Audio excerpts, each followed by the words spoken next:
Hey, you filthy animals. Welcome to the Greg Medford Show. It's Greg here, coming at you from Phoenix, Arizona. Here in the Shacktory, off to the side in our little man cave studio. We've been talking a lot of politics the last 6 months. We've had congressional candidates in. We probably had the next governor of Arizona in. We've had senators in. We've had congressmen. It's been the whole rigmarole. Today, we're going to talk about other stuff. We may touch on some politics. We're going to touch on America. We're going to touch on things that affect all of you that many of you don't even know about how much it affects you, or maybe you only have a little inkling. As we've all gotten specialized and we're all out in our own little bubble, on our own little computers, our own little personal devices, we're in our own little companies, and we all think we're important, and we forget sometimes how interconnected we all are. And so many people who are safe in the country don't ever actually use their rights because they don't need them. You only need those rights when shit gets a little weird.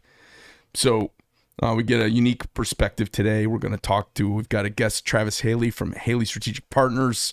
He's relocated here to Arizona a couple of years ago now, right? How long have you been down here? It's been almost 8-9 years now, I think. Oh, Jesus. Yeah. Well, did you just move?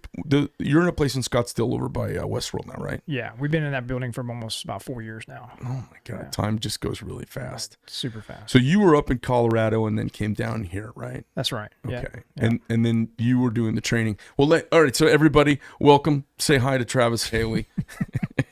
We're a little out of our normal routine here. I usually have politicians, they want to dive right into it. Nah, man. I'm not a politician. That's for damn sure. I'm a warfighter. You know, what's so funny is that we met before, and I hate that. I'm like, oh my God, how do I not remember? So did you go to my last place, or how long ago was it? Before you guys went here, I'd guess it was probably 3 years ago at this point. Okay. Yeah. And did you guys just stop by, or some of the guys you were with just like, hey, let's go check out this place? Yeah, some of the guys that on my team that were big fans of yours and the Blades, they said we got to go by and see. I think we were trying to actually talk about potentially doing a collaboration of something. You did one with somebody else though.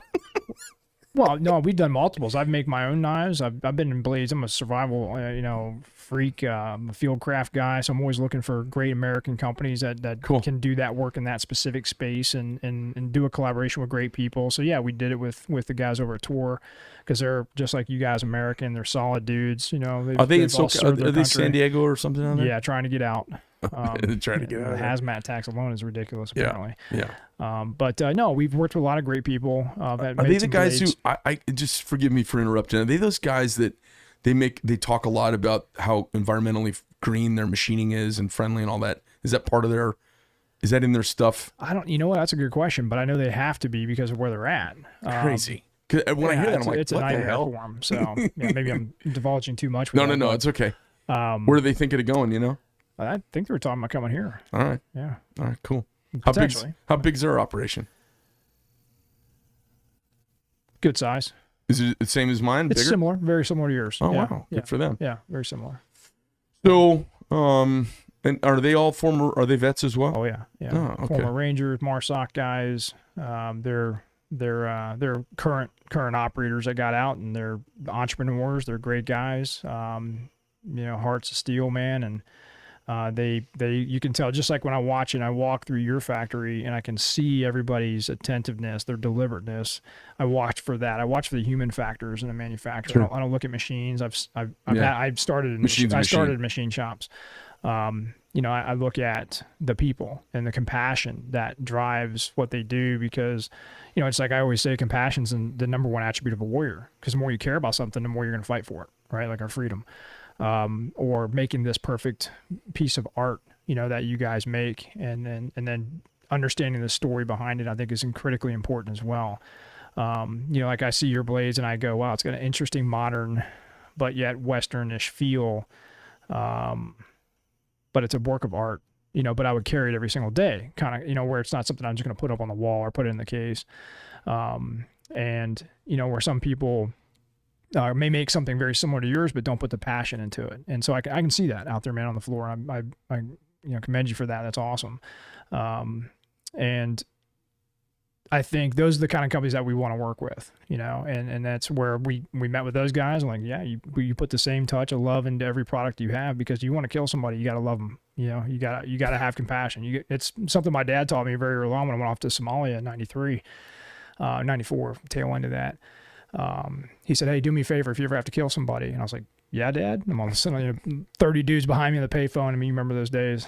And yeah, no cell phones. And he's like, if you ever got to kill somebody, just do it as nicely as you can. And I was like, what the? Well, yeah. Okay, I love you, Dad. Got to go by. And it didn't hit me, man, until like probably 30 years later when I realized, wow, that's probably the most important lesson I could have ever remembered. Oh. And so my uncle had a similar. I remember I was deploying. I think it was 2 days before Thanksgiving, or it was the day before Thanksgiving. He said, "Hey, what are you doing? I'm gonna meet you for a beer. Let's go out. We'll have a drink." And I showed up, and he met me at this Oak Club, and we went in and had a cocktail, and he grabbed me. He was a huge guy, and biggest hands you've ever seen on a human being, and he puts his hands in. He goes, "Just remember, you have to live with yourself. Whatever you do, make sure it's just something you can live with." And I was like, the words kind of stuck with me. He said, "Keep one hand on the ship and make sure you can live with whatever you do, because you'll never forget it." And that was it. It was only advice I got before I got a kick in the ass, and off we go. Yeah. And I think that's the discovery part. Like, I wanted to hear more from my dad, or like you'd probably like, what do you mean by that? And then it takes time for you to figure that out. It's just like I can teach you how to ride a bike. I can show you videos. I can give you a manual. I can tell you all about the bike itself, but you're not going to really truly learn how to ride it until you go over the handlebars a couple times. Yeah. What'd your dad do? Is your dad's a vet, obviously? He's an Air Force pilot. Yeah. What'd he fly? He was into KC-97s, air to refuelers. Yeah. Yeah. And then he flew every day, man, until he couldn't. I grew up in the seat next to him, and I soloed when I was 16. Tried to beat him. He soloed a steerman that he stole from an airport in Jefferson, Missouri with his brother. After getting only in milkshake. Missouri could you do that. Right. It's fantastic. And, it was a funny story. He came home, and after cleaning the side of the aircraft because Uncle Ross was vomiting the milkshake down the side of this old steerman. Perfect. And he used to go out there and wash airplanes for free rides. And he'd sit there and watch. And, you know, you're an implementer, you can figure it out. And so he goes out there one night and takes off and comes home, and they sneak down the driveway in the farm. And there's the owner of the plane and Grandpa standing on the porch. And he's like, "Son, you don't think I know the sound of my own aircraft over my own town?" Oh, boy. And he said, "If you're going to steal my damn airplane, then I might as well teach you how to fly it." Oh, boy. And that's how he got into aviation. And you know, I don't fly anymore. I'm contemplating getting back into it. I do fly. I love parachutes. That's my passion now. And so I'm a powered paramotor pilot. So I can really put it in a Pelican case, and I do adventure races all over the world. And I can go out here, you'll skim down the rivers and go through the saguaros, and it's just the most amazing free feeling in the world. And we're cruising 50 knots now on these things, man, and we're doing races 1,200 miles in 3 days on these things, which is, you know, it's hard. It sucks. You're in the seat for 8 hours a day and the wind in your face, but it's an amazing feeling. So what you're saying is you're a laid back and moderate guy. You don't do intense stuff anymore. No, it's intense. You saw me fly a paramotor. I was kidding. I should probably slow down, but I don't know how to do that yet. Yeah.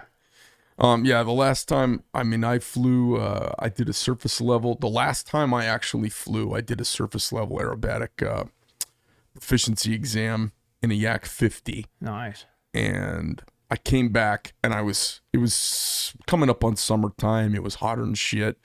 I'd been sitting at the side of the runway for, I don't know, 10, 15 minutes. I held up waiting to take off.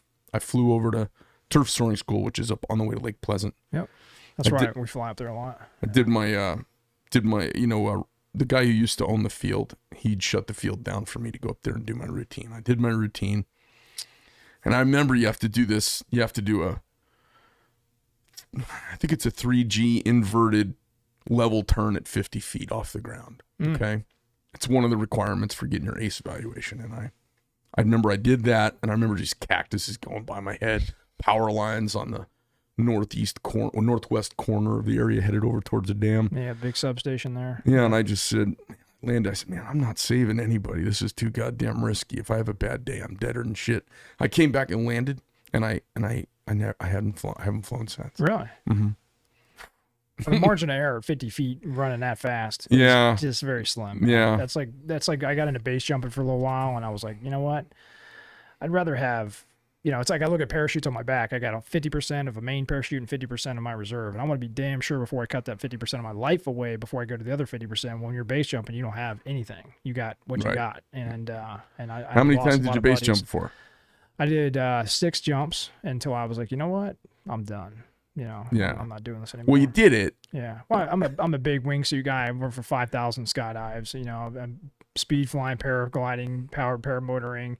flown with some of the best guys in the world, and I like that world more than just going out and trying to take risks. And I get it; it's an art form, just like flying. Is people would look at aerobatics and go, "Your guys are crazy," but no, it's an art, man. But have you done the squirrel suit? You've been flying around those squirrel suits. Yeah. Now you do that out of airplanes or off base? I've never done it off base. No, I think if I was single and lived in a van down by the river like I used to, I would absolutely be living. How far laterally can you go per 1,000 feet of altitude if you're in one of those squirrel suits? Well, it depends on the suit. Just like if you have one maximized for going forward. Yeah, there's guys that are pushing envelopes, man. They're launching 4 miles out off of a DZ at sometimes 4,000 and 5,000 feet instead of going up to altitude. Where I forget the actual record, but it's so it's almost 1-to-1. Like what 1,000 feet up, you can get 1,000 feet horizontal. Don't quote me on the map, but I think it's something around that. It's pretty damn good nowadays because some of these suits are massive that they're wearing, and they've got extender handles now, so the suit comes out 4 to 5 inches past your hand, where before it was coming to your wrist line. So you're talking another 10-15% or so. Yeah. Oh yeah. I've seen guys come out of the back of airplanes, and it's a weight thing too. So you got a lighter guy, like 150-pound little squirrel suit jumper, and he jumps off the ramp. He will actually pop and come up above the aircraft. Right, as he bleeds off the airspeed, yeah. His forward throw is not going down; it's like literally going up first and then down. And I've seen them get their descent rates down to an average of 19 miles per hour. So that was the math I was trying to think of. So if you're doing 120 miles per hour forward speed, your downward descent's about 19. So if I can figure out the glide path ratio from that, but it's pretty impressive. Yeah. Huh, okay. Yeah. I was interested in the only airplane that I ever landed with no engine. I was leading a 4-ship and I took off, engine quit. I had to turn back to the airport. I was going to definitely crash into houses. So I turned out to the desert. And I remember the math really quick was I got about 1,000 feet forward for every 1,000 feet up. Mm-hmm. So it was a pretty radical, big blunt engine, radial engine aircraft that just felt like a brick with the power off. Sure. Yeah. And I remember I landed the airplane and, props not turning, and I just banged it in I just made it to the desert out at Turf. Quietly came gliding in this thing. And I remember all these dudes came out and they looked like surfers with flip-flops on. They're like, holy shit, man, that was radical. And I'm telling you, my heart was pounding. And I remember after I got out of the airplane, I was like cool as a cucumber. I got out of the airplane and I fell off the wing because my adrenaline dumped on me. I was like, oh my God. So you landed off field? I actually, the power lines right at the end there, I just clipped the power lines and put it on that dirt strip of runway. You did get it on. Okay. Yeah. Okay. And I didn't damage the airplane at all, but no engine for a couple miles. It was bad. Wow. Yeah, I remember a couple of my buddies landed. They came back around and picked me up. Do you know Slick by any chance? He's the COO over at Dillon Aero. He's I met him at the Dillon shoot we just did recently. Yeah, he was a Vietnam chopper guy. He went on to have an epic career in F-15s. He was flying the Hue that day with us. Yeah, cool. So he's a good friend of mine, and he went for his first ride in a Yak with me one day, and he ended up buying one. Oh yeah. And he was flying wing with me when that happened that day. It was pretty funny. So you're not flying anymore though? No, I haven't flown the last few years at all. Really? I got an airplane I'm finishing up right now, and I was just looking at buying an airplane. Something fast moving. Is that because of business got away, family, whatever? Just that because I don't think you're. I had so many friends die that I just kind of said, man. From acro stuff. Yeah. A lot of people. Yeah. A lot of people. Well, I think anytime you're getting into the extreme aspects of any sport, and that's most extreme you're going to get in aircraft. You know, it's like being a fireman. You're gonna get burnt eventually. You're gonna land off. You're gonna crash. You're gonna lose an engine. Something's gonna happen, and you just got to be willing to accept that. And sometimes the resistance of that creates this suffering to go, "No, I'm not doing it." The funny thing is, I'm such a risk comfortable guy. But now the bigger the company gets, the more people rely on me, the less I feel inclined to just like. We got a lot of families to feed, man. Yeah, that makes me probably more nervous than even my own family because they're pretty taken care of at this point. I feel you. But I also there's no adventure I feel like I need to go have anymore. There's no goddamn old ruin anywhere. There's no fucking building in Europe I need to see. There's no Dalai Lama I need to go sit at the feet of. I don't need to go climb some fucking mountain to find out I'm a man. There's nothing I really want to go do anymore. Yeah. I'm mostly try to find a way to, not bruise my kids' spirits with my rough way, and just try to find a way to fit into a world that I feel like I'm maybe should have been born like 150 years ago, and I would have been a little more suited for it. I'm trying to find a way to fit in. that's probably my life's journey right now, just to try and be a little bit more gentlemanly. I acknowledge that. Yeah, I feel that, man. And I think we all struggle with that, in some way.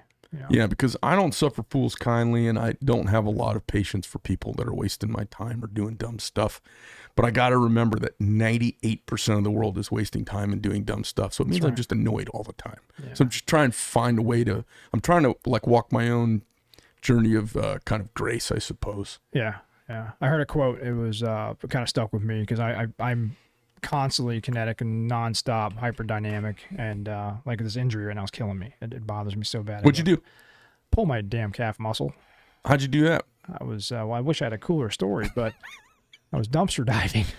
You were dumpster diving? Well, I pulled up back behind the office, and I saw some of the boxes piled up, and the guys were trying to push them down. I was like, yeah, let me help you out. So I go and run to jump up the wall that divides the dumpsters, and then I felt that little rubber band pop in my calf. I'm like, you got to be shitting me. Well, how old are you? 46. It's the time. I get it's it. the time when we start finding out where our inherent drag is. We start shucking parts. Well, ever since I had a pretty bad skydiving incident a couple of years ago that blew me wide open as far as a hernia. It was a horrible opening on my parachute, and so that's the last time I jumped. And then I had a knee surgery about 6 months after that, and so that's COVID. And then all of a sudden, this same leg. So I'm like, when am I going to get a break, man, from these injuries? And then I try to push myself too hard in therapy, and the next thing you know, I'm resting longer than I should. And it's one of those stupid injuries, like you bend over to pick something up that doesn't weigh anything, you're like, oh, my back, right? Yeah. And that's what I'm starting to feel. And I've got some pretty bad damage in my body. And, my knees, my back's pretty good, but my knees probably took some damage just from carrying a lot of weight around when I was younger. Yeah, I've had five knee surgeries now. It's just from military shit. Well, I'm babying my knee because they tell me I'm probably going to need a knee replacement. Yeah, I know. So I'm trying to kick the can down the road to 60 because I only want to do it once. Right. And they say every 10 years they're getting another 7 years of life out of the joint. So if I make it to 60, you got it. It'll get me a 100-year joint. That's the way I'm thinking about it. So I just got to get to 60 with it. Yeah. And I think it goes back to that saying, that old quote that stuck out to me was, because I'm a pussy and I don't want surgery twice. I'm so afraid of getting anesthetized and cut, man. Yeah, I hate it. They told me I tore my calf muscle, and then I went to the VA, of course, the amazing care that I get there.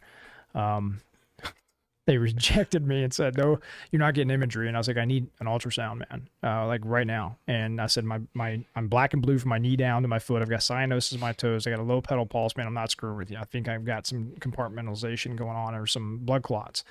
Nah, it's not how calves tear. You're good. And of course, I got a script from Motrin. Then they downgraded to 600, not 800s anymore. So I was really disappointed about that. But because Motrin's the problem, it's not the oxycodone. That's right.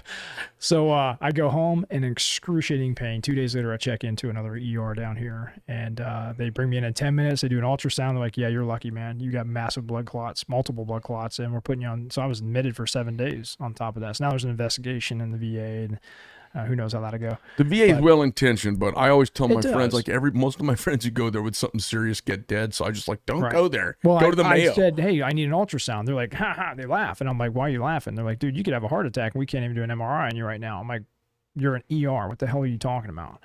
And which is crazy because an ultrasound's almost free. It's not. That's nothing. It's not a big MRI machine. It's not a CAT scan. They probably have the person that doesn't know how to read the screen. Right. You know? Right. So now they refuse me, and that's next thing you know, I'm is that down the Phoenix, now. Is that the Phoenix VA? Phoenix. Yeah. Well, I've had great care there, and then I get just the most absolute horrid. Like I'm gonna die. I need to get out of here now. You know, kind of care. Everybody I love and enjoy, I say, oh no, go to Mayo, no matter what it costs you. Yeah, I go to Mayo. Yeah, absolutely. Absolutely. But, so listen, fill some gaps for me in here, okay? So you were obviously enlisted in the Marine Corps. Mm-hmm. You spent 15 years in the Marine Corps. You were with Second Force. I started with 1st Recon, then went out to Second Force Recon. Okay. And went off active duty, went to the reserves, and ended up. And who were you with in the reserves? 4th Force Recon. Okay. Is that they're not out of Louisiana, are they? Where are they out of? No, that's 3rd. So the 4th was out of Hawaii, and then we had a dead out there, And my wife at the time was a dermatologist in the Navy, so she took. Was that a different wife, or that the current wife? What she was doing at the time? That was my ex-wife. Okay, just checking. Current girlfriend right now. Practice wife. Yeah. Oh, wait a minute. Your first wife is now your girlfriend? No. Oh, no, okay. That was my first ex-wife. Your first ex-wife? Now I'm confused. How many wives have I had? No, so you've had one wife. Yeah, and you now have my a girlfriend. wife, and now I have a girlfriend. Okay. Yeah, we've been together for 4 years and having a great life. But yeah, so we were married for 18 years. She was a dermatologist in the Navy. She was a commander, and when she got out, and that's what led us eventually to Colorado. She started a practice there, and then I went to the Magpul stuff and took over Magpul, and before I started this venture down here, and so yeah, I took over a platoon out there at 4th for a little while. Reserve life is tough, and so and then we had to move around and started getting busy with the Magpul thing, because I was traveling back and forth to Boulder from Hawaii every week to go to the office, and then training 40 courses a year on top of that.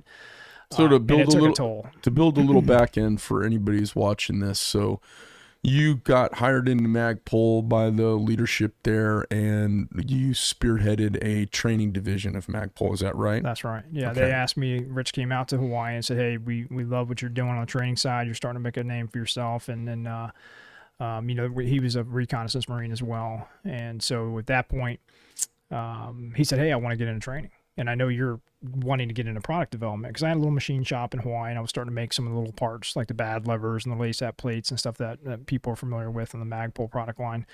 And he came out and said, "Hey, I want to have you help me build a world-class training company." And I said, "Well, Magpul's a phenomenal brand, and I'd be honored, but let me figure out how I'm going to do that with my company." And we worked that out, and he said, "Oh, we'll just fold it in, and we'll make this stuff for you." So my company was Simply Dynamics, and then we took Magpul and then added the Dynamics and created Magpul Dynamics. And so that was my company at Magpul, and we kicked it off and started doing the media stuff, because I felt something there. I was like, something's about to happen with this social media thing. And YouTube was fairly new at the time. Yeah, what year are we talking? We're talking now, I guess. So I left Blackwater in 2005 after contracting for a while, started my own company. And so I would say that was 2007 is when I stepped into Magpul. And then we hit it right at the right time. I said, "Hey, we got an idea. Rich loved film. I loved film and sharing stories," and said, "Hey, nobody has videos of a class, right? Nobody knows you can actually go out to a range with an instructor or a group of great peers and have the greatest time in the world, shooting and having fun with people, like-minded people." And so we decided, let's do this. And we created this DVD set that was insane how fast it blew up. And a lot of people have called it it revolutionized the industry of training back then, because mobile training was kind of,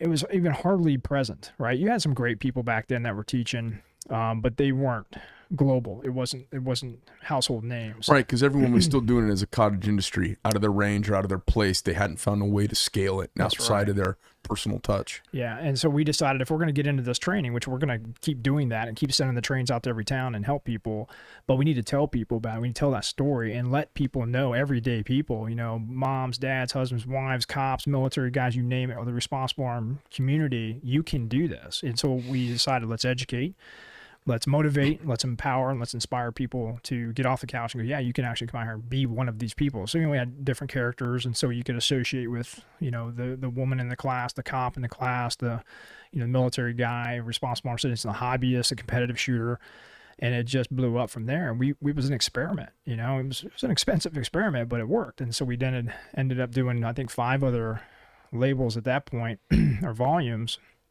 and at that point, it was about probably a year and a half into the training side, and this is blowing up. And then they asked me to be the CEO of the parent company because of leadership aspects. And that was kind of hurting there at the time. And they said, "Hey, you're the only person that's fresh. Everybody kind of likes you and your innovation and your mindset. What do you think about taking over the company?" And I was like, I didn't sign on for that, but that's what you guys need right now. I'll absolutely do it. And so I took it on. So, okay. So that's I love the executive jump. I love seeing how people make the executive jump. So, like guys like me, I just clawed together a pile around me until the pile was big enough. All of a sudden, I was in charge of something. Sure. I mean, that wasn't my intention. It just ended up that way. I was like, oh, I want to be in charge. It didn't work. So you went out there basically as in a partnership with a component of the company, and then the guy who hired you was Rich. Yep. And then did he step away from the running of the company? No. Rich was a phenomenal innovator and designer. And so I think he wanted to, as I'm doing now, trying to figure out, instead of working in the business every single second of the day, which I'm again, in Kinetic, I like to do that. I have to realize, when we start to grow our companies, that I need to be working on the business. And so what are the things that I am going to inject myself into, the creative aspects and marketing aspects. But is that what you were doing for him? You were operationally running the company? And then he was sitting back doing the strategic, bigger thinking for Magpul? Is that kind of? Okay. Absolutely. Yep. Okay. Yeah. And did you learn a lot from him, or was it just a symbiotic relationship? Is he older than you? He is a little bit older than me. Yeah, he's an older era Marine. Not by much, though.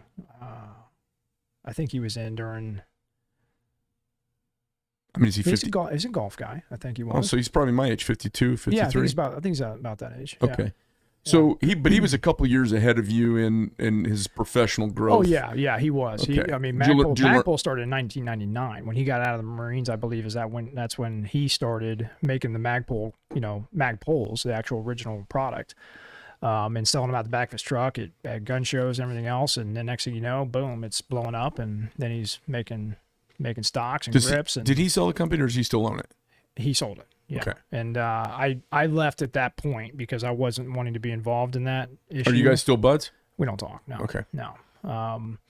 Yeah. Did it end cranky or just professional? It did. Oh, okay. Well, and again, I don't like airing out stuff to the industry, the consumer, because they don't need to know that. But I will tell this story because a lot of people ask me, why'd you leave that great train? It was moving so fast, and I was like, well, that's kind of the problem for me. Taking that fast executive jump, like putting myself into all of a sudden managing hundreds of people and going, okay, I can do this, right? I've done this before. I just got to figure it out in the commercial side, the business side. How to translate the skill set over. Yeah. So I'm extremely grateful and appreciative for that opportunity that they gave me to learn and grow and actually get back to my roots and get back to my principle, because when that train starts running so fast, man, and everybody loves it. It's got an amazing brand, amazing product development that we're doing, amazing storytelling. Next thing you know, as engineer of the train, as a CEO, I felt like I was abandoning my principles because I look out the window and go, okay, here comes another town. Does it have anything to offer us? No, let's keep going. Go find a bigger city. You just fucked up. You just abandoned your principles and your core. And I felt like I did that. I'm not speaking for the rest of the team. So you're talking about like when that critical mass happens where something grows for the sake of growth instead of for the journey. When somebody says, now we got to make big to stay big, you just messed up. Yeah. You have abandoned the principle because you just abandoned the people. You just blew through a town and those people said, whoa, what about us?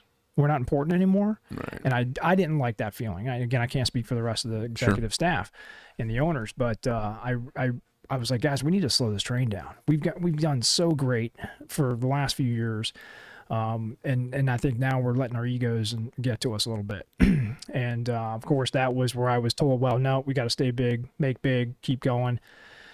And I realized that when I started seeing the auditors coming in, I'm like, hey, are we having issues or something I need to know about? And next thing you know, I'm like, I'm going to get off this train. As it's moving, hauling ass down the track. So let's insert yourself into a Wild Wild West movie, right? And everybody sees that train pumping smoke coming into town. Everybody gets excited about it because it's got stories, it's got entertainment, it's got people that you've never seen or haven't seen in a long time, and everything, medical supplies, food, total package, right? And the town thrives from that train, and the train thrives from that town and moves down the tracks to the next town. We stopped doing that. At least I felt that we stopped doing that. And so what I decided to do was, if that wasn't gonna pump the brakes and get back to our principles, I was jumping off. And so I made the decision. We all kind of made the decision, like, hey, we're going.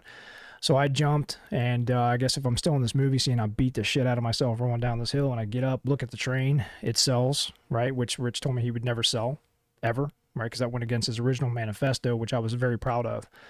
And that's his decision, right? He's a business owner. He can do what he wants. Just like if I want to sell one day, I can do that. Just like you can do that one day if we ever choose to do that. It's America, right? Capitalism. So at that time, I'm still learning, though. I don't understand all this. I'm trying to figure it out. That's why I'm walking through the desert like, how do I introduce myself back into the industry after that, man? And I realized with great friends, great mentors that kind of helped me through that process and said, look, Travis, it's not about what you've done, it's about what you're going to do. Yeah. And we know that, right? We just forget it at times. And so I decided the best thing that I can do is not start another train, but start a train station. And that's what Haley Strategic Partners is. That's why I partner with all different types of companies, like the guys at Tor, as an example. We've worked with Arc'teryx, we partner with Surefire, we partner with Bravo Company Manufacturing, G-Code, Safari Land, you name it. We have amazing partnerships that have lasted for many, many, many years.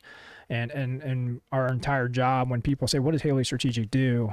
I say, we're a bridge. That's the only way I can describe it. I mean, we're into machining, injection molding, we have soft goods, we have manufacturers all over the country. And a lot of people don't know that about how big we are because it's more of a training thing. We got a training company. It's small. I got a staff of incredible instructors, that are very hard to find guys like them because of what they know and do. And where do you guys primarily train? Do you train all over? We do. Mobile training. Yeah. Okay. We do have a home range. We have a lab here. It's a simulations lab. So we work with companies like Vertra, which is down in Tempe, and they have some of the best simulators in the world that create the realism effect for us to be able to study human factors of people. So we get into the brain mapping, the ocular science. We teach people what their eyes are doing and why they're doing it that way. Why you're not going to get a clear front sight in certain situations versus others. To explain a little bit of science behind it, people go, wow, why didn't we know that in the military? Why didn't I know that as a cop? Why am I always forced to do this when I know it's physiologically not going to happen? So we give them that map, that bridge to that information. Biomechanics studies, we do motion capture, physiological studies, and seeing how stressors affect people on different conditions. And all the time we're manufacturing products in the background. So if somebody comes to you and says, hey, let's say you had somebody come to you and say, hey, I want to make like total combative gunfighter person. Do you have like a regimen like, oh, this is what we would do? It will take 18 months. We can do this. No. It will take 9 months. It will do. I mean, do you have a? No, I wish we had I wish there was such thing as a full package like that. As if we might. I mean, even the military, we don't get that, right? Even if you're in a special operations tier 1 unit, you're not going to get every slice of the pie every single day like we would wish we could get. And so we'll focus on the ones that are the most important. The foundation. Well, if somebody says, what's the most important place to start for training into weapons and tactics and defensive tactics, martial arts, which I know you've been doing for a long time. Blade work is one of those slices of the pie, right?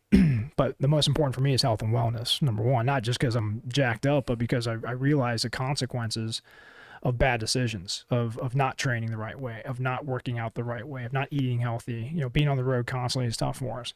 And so we have to exercise some of those principles that we teach every day. And so we work with Exos, the guys right here next door to you, best sports performance company in the world. It's $20,000 a week to put our teams through their training, but we do that. Well, you got your again, like you mentioned, the old school of trainers that get in their car and go from range to range around the country. That's not progression. That's not moving us forward. That's status quo, and I'm not doing that. So that's why I dove into the science behind it, which costs us a ton of money, ton of time, ton of resources, people. We got ocular scientists on staff, psychologists, biomechanics experts, kinesiologists. And this is all at your place, your facility here at Scottsdale? All right here at Scottsdale. How big is your place over there? I think it's about 50,000 square feet for that building, the headquarters building itself, with the training center inside of it, which is small and about to multiply because it's been tested now for about 4 or 5 years. And we're about to open that up into another about 6,500 square foot space. So all our research and development engineers, ID guys, everything that we use for the soft goods side, hard goods, we make little things, sights and little metal trinkets for guns, sling stuff. So hardware. You guys are doing some machining over there? Not in-house. We're outsourcing that stuff. Yeah. I used to do that. That's how I started. I started making those things in my garage. I bought an old Smithy benchtop one time. Yeah. I remember calling a company. I'm not going to name the company, but I said, hey, I got an idea. I'm just a Marine. I don't know shit. And I want to make this thing because I think it'll help us. I think it was the bad lever that I came out with, a little, button assist. You push down, it sends your bolt home on AR. And that way you can take a couple steps out of the manual of arms when I'm either loading or clearing a double feed or something. And they said, well, what's wrong with the current weapon systems? No, it's going to create liabilities. You're going to get somebody killed. I'm like, okay, not necessarily the case, but if you believe that. And anyways, I call another company and they said, well, yeah, we can do that, but it's going to be at least a 5,000, MOQ. I'm like, what's MOQ mean? Back in that day. And they're like, yeah, we're not working with you. Next thing you know, I see the product come out And I'm like, dude, people are copying me now. I just called this guy to give him an idea. Next thing you know, he's making it. Like, that's messed up, man. Why would the defense industry do that to each other? Well, now we know, right? Holy shit. So I was holding a fork one night. I was so pissed off when I see this on the internet. I'm like, somebody made this fork? And I'm going to figure it out, man. I'm an implementer. I've always been sewing and always, tinkering, and I'm the Dremel clay sculpture guy. I'm like, hey, man, here's a knife. Can you make this? And they're like, is that clay? Yeah. It's an idea. I got an idea. And I believe if you got an idea, you got a business model. You just got to figure that part out the hard way. And so next thing you know, I said, you know what? I'm going to go buy a damn machine and figure it out. So I was an electrician as a kid growing up. And that's what my dad did for 45 years after he got out of the Air Force. And so I said, I'm going to go online, buy one of them stupid machines that you just punch in a bunch of numbers, and next thing you know, you're printing out products, right? Well, because it works just like that. Just like that. You know that. So yeah, long story short, I go online, I bought an old Smithy bench top, and I'm thinking, how big can that be? It's not that big. So all of a sudden this flatbed truck pulls up to my base housing, officer housing in Hawaii. Oh my God. And I'm like, what the fuck is that? And they pull this thing off, and they're like, where are you putting this, man? I'm like, I guess in the garage. So I had to move everything out of the garage. We put the CNC machine in there, and my buddy comes by and hits the brakes, and he's like, what are you doing with a freaking CNC machine, man? I was like, I was asking myself the same question, Matt. And he's like, I'll be right back. So he takes off. Objects in picture looks bigger than they appear. Yeah. So I'm sitting there going, oh my God, what did I just do? Now I wired it all up because I'm like, yeah, God, but I didn't know how to turn the damn thing on, right? Yeah. So I'm trying to go through the DVDs and software. He comes back with a case of beer. He's an Aloha Airlines pilot, electrical engineer, and he was married to a female officer on the base. And I was like, what are you doing? He's like, I'm going to help you figure this out, man. We sat there all night long, and he figured out running tool paths, and we actually held the first part in our hand the next morning. And I was like, holy shit, we did it. And it was rough, and so I started networking and went to the University of Hawaii. I said, you guys got any scrap metal out here? And they're like, yeah, in the back behind the shop. We just throw the crap out there. So you find chunks of 70, 75. And I'm like, okay, this is on. And I started doing small run productions and making slings for Marines and Army guys in Hawaii. I started making some of the plates and bad levers from competitors. And and then, of course, the training started kicking off. And that's when people started seeing it. And that's where were you in Hawaii? Were you at Iwakuni, or where were you at? No, I was K-Bay. Yeah. Oh. Yeah, Kaneohe Bay. That's yeah. Oahu. Yeah. That's on the north, south. What is that? Is that the south side? That's south side. Yeah. Okay. I always get confused too because I never really think about how the island's oriented. I lived there for 5 years and I didn't know where the hell I was. It's like it's paradise stops being paradise. You live 50 foot from the beach. You don't actually go to the beach because you got a job and a routine. But no, I started doing this and I was like, man, I can do this. And then I got some more machines and then started getting some sewing machines, and that's when the Magpul thing had happened. But I after that whole great, amazing experience, I wanted to get back to my roots. I said, I'm gonna create a partnership company. I'm gonna help other companies that might need this information, marketing, experiential marketing, film, photography. Again, just simple storytelling about their product line. And we still do that to this day. That's what we love, still partner with anybody that's, of course, made in America and doing the right thing for people and have compassion first and are vulnerable people, right? And when I say vulnerability, I don't mean weakness, right? Vulnerability means opening yourself up to an attack, where weakness means not being able to withstand an attack. And so that's, again, the second principle for me as a gunfighter. And we don't have the ability to check in with ourselves and be patient with ourselves, which, coming back full circle to that quote earlier, is if we can't find patience in ourselves, how the hell are we supposed to find patience in all the world? But I think the world makes us impatient nowadays because, look what we're dealing with, Yeah. But being able to sit back and go, okay, let's have a vulnerable moment real quick. Let's think about what I care about. And that's going to drive my principles right now. And then that allows me to see the third component for me is seeing the forest, right? And some people can't see the forest. Yeah. Some people just cannot see it. And I have prided myself on the ability to see through it. And if I can't see through it, I tell people, it's all right, but can you see the step in front of you? Yeah. Right? Just take that step. That's a crazy line I walk all the time too, because I'm probably forest fixated. Mm-hmm. I'm not worried about the trees. I'm like, all right, we got this problem. I'm like, yeah, don't worry about that problem. We'll get that figured out. Well, we got this problem. Oh, we're going to step over that. Don't worry. And I think it drives people crazy sometimes who are down in the weeds still fighting. They're fighting the daily battle out in the building. Do you think that's an innate thing for you, though? You're born that way, kind of raised that way, acted that way all the time? Or is that something that you gain with experience as you can say, hey, don't worry about those trees, man. They're not, I got it, man. Some guys in my shop are like, oh, we need to focus on this. And I'm like, no, trust me, you don't need to waste your time on that. I think it's indomitable forgiveness. Indomitable forgiveness. And what I mean by that is there is no problem I'm encountering that hasn't been encountered hundreds and thousands of times before.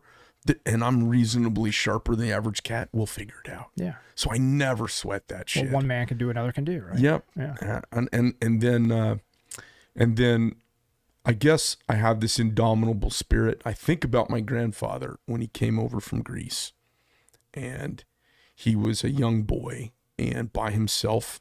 It was during World War I. Ships were being sunk by German U-boats in the Mediterranean. And he didn't know food was included. So the 14-day passage, he didn't eat. And he came in through Ellis Island and came into New York. And I think about the courage.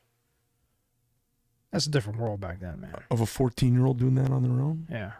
I think about that and I'm like, we could do this. I'm like, we could do this. Mm-hmm. All we could, and then the other thing is, I try not to be reactive to anything in my life. And when I make mistakes, it's when I'm being reactive. I try to be proactive. Mm-hmm. So I'm always trying to look out in front of the market. I'm always trying to look, I was one of the first guys really doing social media knife stuff. And it's the explanation for how we're here in a challenging. Now, there's younger guys coming along who can do it. The social media is a lot more mature than it was, a dozen years ago. But it wasn't being used very well 12 and 15 years ago. Mm-hmm. And I've made it in just in time. And now I don't think I'd be as good at it because the young people are so damn savvy with it. Yeah, well, I think seeing that forced a while back is what created the foundation that now you have the wisdom of using it for so long, where all these guys are jumping in right now. They're just trying to create a brand. Yeah. They're trying to create some story about what they think is happening, and instead of just saying, hey, here's exactly what's happening. There's also, the social media has turned into almost an embodiment of the Kardashian effect, where it is the sizzle. There is no steak. They used to say, sell the sizzle, don't sell the steak. The steaks are coming. Well, there's no steak. It's just sizzle. That's right. And this is where I see a lot of young knife makers and manufacturer guys that I try to help. They don't understand this whole back end of all these machines and all this talent and how much time it takes. When I buy a machine, I know if it's new technology, it might be 6 months to a year before I've got it fully implemented and I'm delivering it to the marketplace. Like my production grinders. You don't just turn those on. Those require a whole specialty skill set to get something to 1/100,000th of a pass, right? That's a little hard to do. Yeah, and you think about the money that goes into that time. Yeah. So it's not just $500,000 to buy it; it's the time and training to get the competency. The time and training is more than the machine. Like the $500,000 for the machine, I'm like, now when I was 10 years ago, I was like, I'll never be able to get one of those, and now I'm like, the machine's nothing. Running the machine's a big deal. Just like buying the coolest rifle in the world. There's a guy that really knows how to work it is what's important, right? Mm-hmm. So you made a jump, an executive jump that was a bit of a fire hose, I imagine, to the brain at the time. Huge. So he made a big leap of faith with you. He did. saw a bunch of potential and made a huge leap of faith. Yeah. Did you feel like when you first got the job, you were in over your head, or it was too much for you, or you hadn't earned it or deserved it, or did your ego check all of those doubts and you're like, fuck it, man, I can do this? Ego. Okay. Yeah. So and I don't think in retrospect, was it way over your head? Yeah, absolutely. Come on, man. It's huge. Okay, Yeah, cool. no, I'd never sit here and try to bullshit anybody on that, man. That's a big step to take on that much money, that many people, that many processes. How big was that the company you don't at the know time? anything about. I think we were pushing 100 employees at that time. Yeah, I think so. I think it was almost that big. People don't realize, when... And it grew exponentially after that. Yeah, I talk to politicians who are running, who've never run a team. They've never built a team. Running a team is one thing. Building a team is a whole different thing. And so you stepped into a reasonably functioning ecosystem. Yeah. Oh, yeah. That was what I didn't have when I started HSP, right? Because when I had an entire accounting department, an entire shipping, receiving, quality control, you name it, everything that we have today, we had then. And so now I had to I guess it was easy to plug and play. Hey, accounting, I need this. Hey, ops, come here. Hey, logistics, sit down. Just like I could take over a Marine Corps team, or a platoon, or a company of people. It's very easy for me to do. And I think that's where they put the trust in me as well, from a military leadership background, to say, hey, you communicate well, you're very well received by everybody, you're compassionate towards people, you sit down, you listen to their problems more than what we want to. And I'm like, well, it's people's the number one thing, man. If somebody, one of my guys actually came up to me the other day and said, boss, quick question. I'm like, go. He's like, what's the most important thing about a business? I was like, people. I turned around and walked away. And he's steamed over that answer and he's got a giant report about it and everything else, because that is the truth, right? How much time do we really invest in our people? I think if you don't do that, you'll regret it. And I regret that in the past by not, again, part of abandoning that core was not taking care of just the customers that we abandoned, was also the people that you're working their ass off for you. You forget about them sometimes. And I'll never forget that again, ever. And so if I find out somebody's hired without my approval, which sometimes happens, on lower level, shipping guys, things like that come in off the street, younger guys, I make an instant priority to shut everything down and go down and sit down with them and talk to them and figure out their story. What's your deal? Why are you here? How do we fit together? Yeah. And I want to know, why are you here? Yeah. Why us? I still drive, I know I drive the team here crazy because I still like to hire everybody personally. We're in like that 50 person range right now. I'll get people, the team brings us, this great guy. And I sit down and have 3 questions. I'm like, oh, he's a bad fit. This guy wants to really go fucking run a squirrel farm in New Mexico. Why are we going to waste time with this? Get a year training and he's going to get an SBA loan.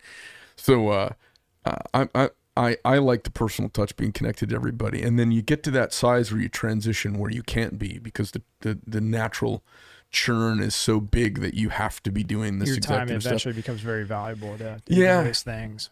Most guys, can't evolve the personal evolution that's required. I remember when I first started the company, it was a wee merry band of brothers. It was 10 veterans, and we were all just fucking dirty and making shit, saying whatever we wanted. And then we were 20, and there were a couple of girls who worked up front. Yep. And then it was like, watch what you say a little bit.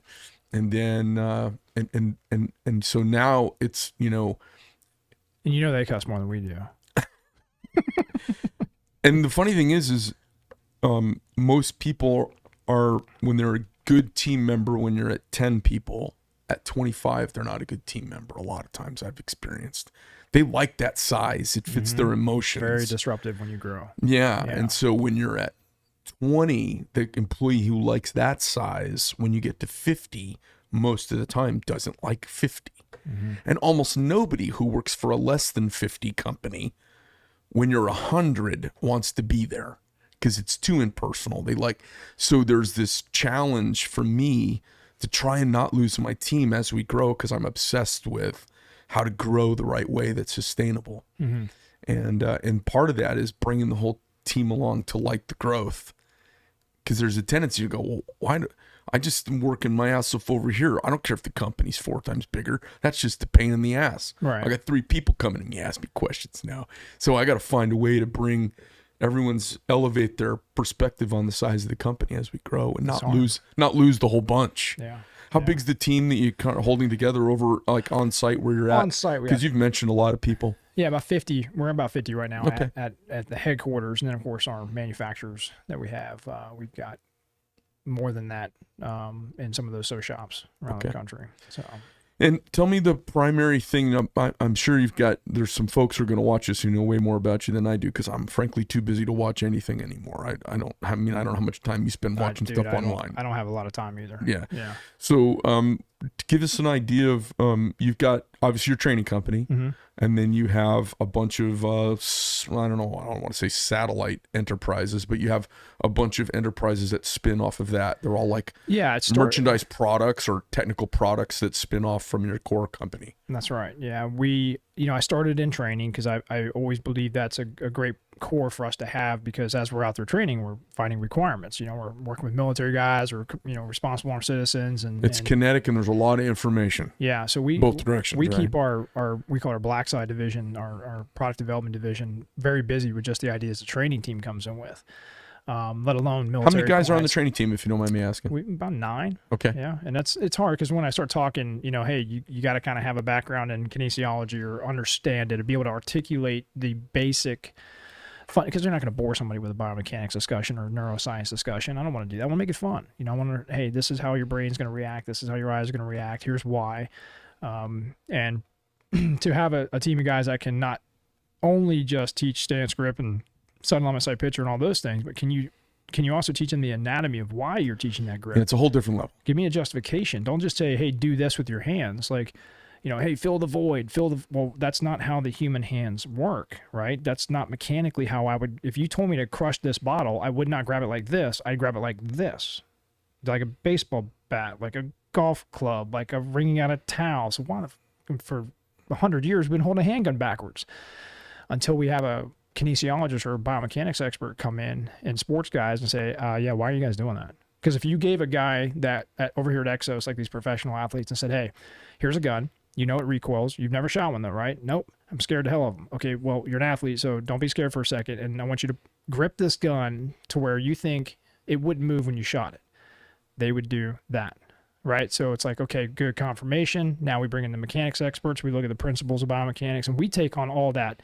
It's like you're a pilot, SR-71 Blackbird, right? U-2 spy plane. When Lockheed Martin Skunk Works back in the day, I was very fortunate with my dad. He served under Colonel Paul Tibbets, and I got to meet the very first SR-71 Blackbird pilot that was in my hometown in Denellen, Florida. And so I used to sit there and do you remember his name? No, I don't. It's John something, if I remember right. He's the guy who's on the speaking circuit now, who shows all those epic pictures from the test flights.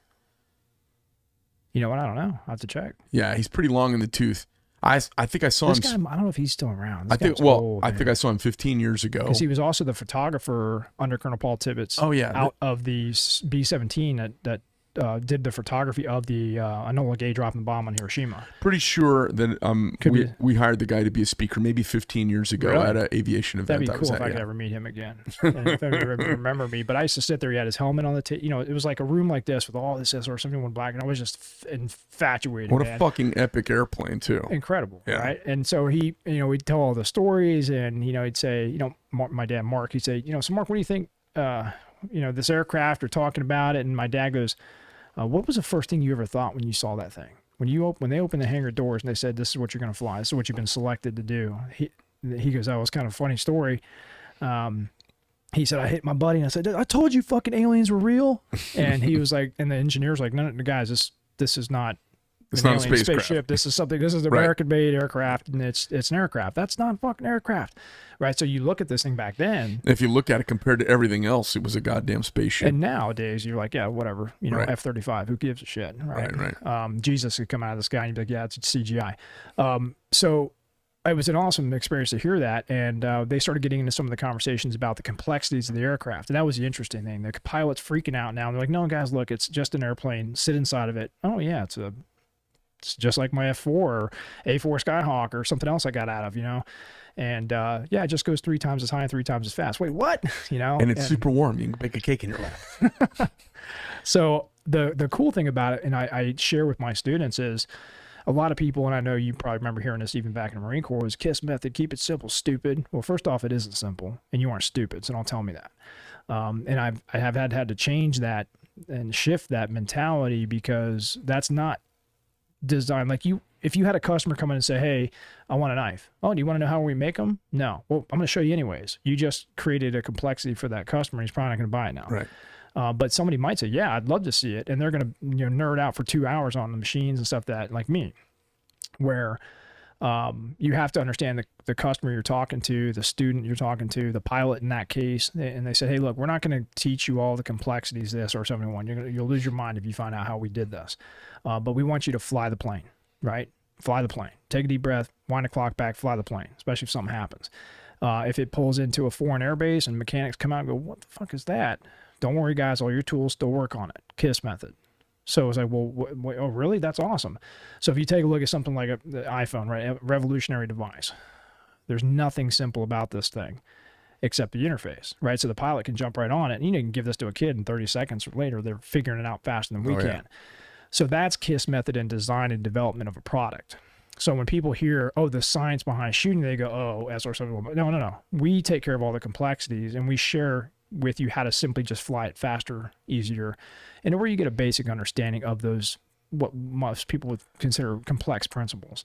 And next thing you know, they're thinking differently about how they think, which in my opinion, it empowers me so much more over people out there that simply only know what to think, which is, guess what? Military mindset. You will think this. This is what you will think. Right. We don't want you thinking how, right? Unless you start getting in the special operations community. Well, now you're a how thinker, but you still got a what over the top of you, the whole time. And then there's conflict constantly. So that's how we take the complexities of this training, because people are like, no, man, just teach me grip and stance. Like, well, that has nothing to do with a gunfight,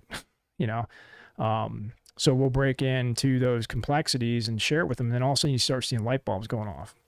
And we say, hey, it's just like science class, man. We're going to learn about the elements real quick, and then we're going to go out to the lab, which we call the range, and we're going to test them, see what stays together, what comes apart, and we come back and we start building the baseline. We start doing controls. We start getting, hey, what's your performance caps? And then we start measuring it. So you arrive at simplicity, but the process is not simplistic. That's right. And I don't want people to ever think that a gunfight's simple. Right. And there's dudes out there, man, that are soft guys, cops, and renowned instructors and friends of mine that go, dude, we need to take the thinking out of shooting. And I'm like, you're a fucking idiot.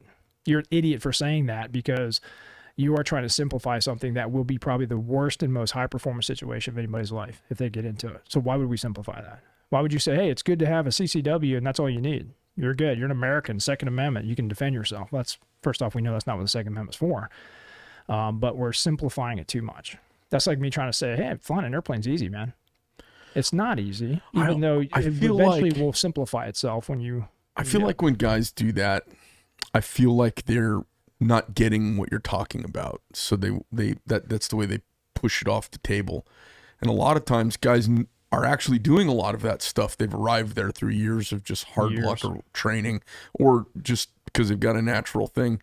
But they're not teaching that way. It's a canyon concept. They've dug a, and I was this way, man. I'm coming out of the military.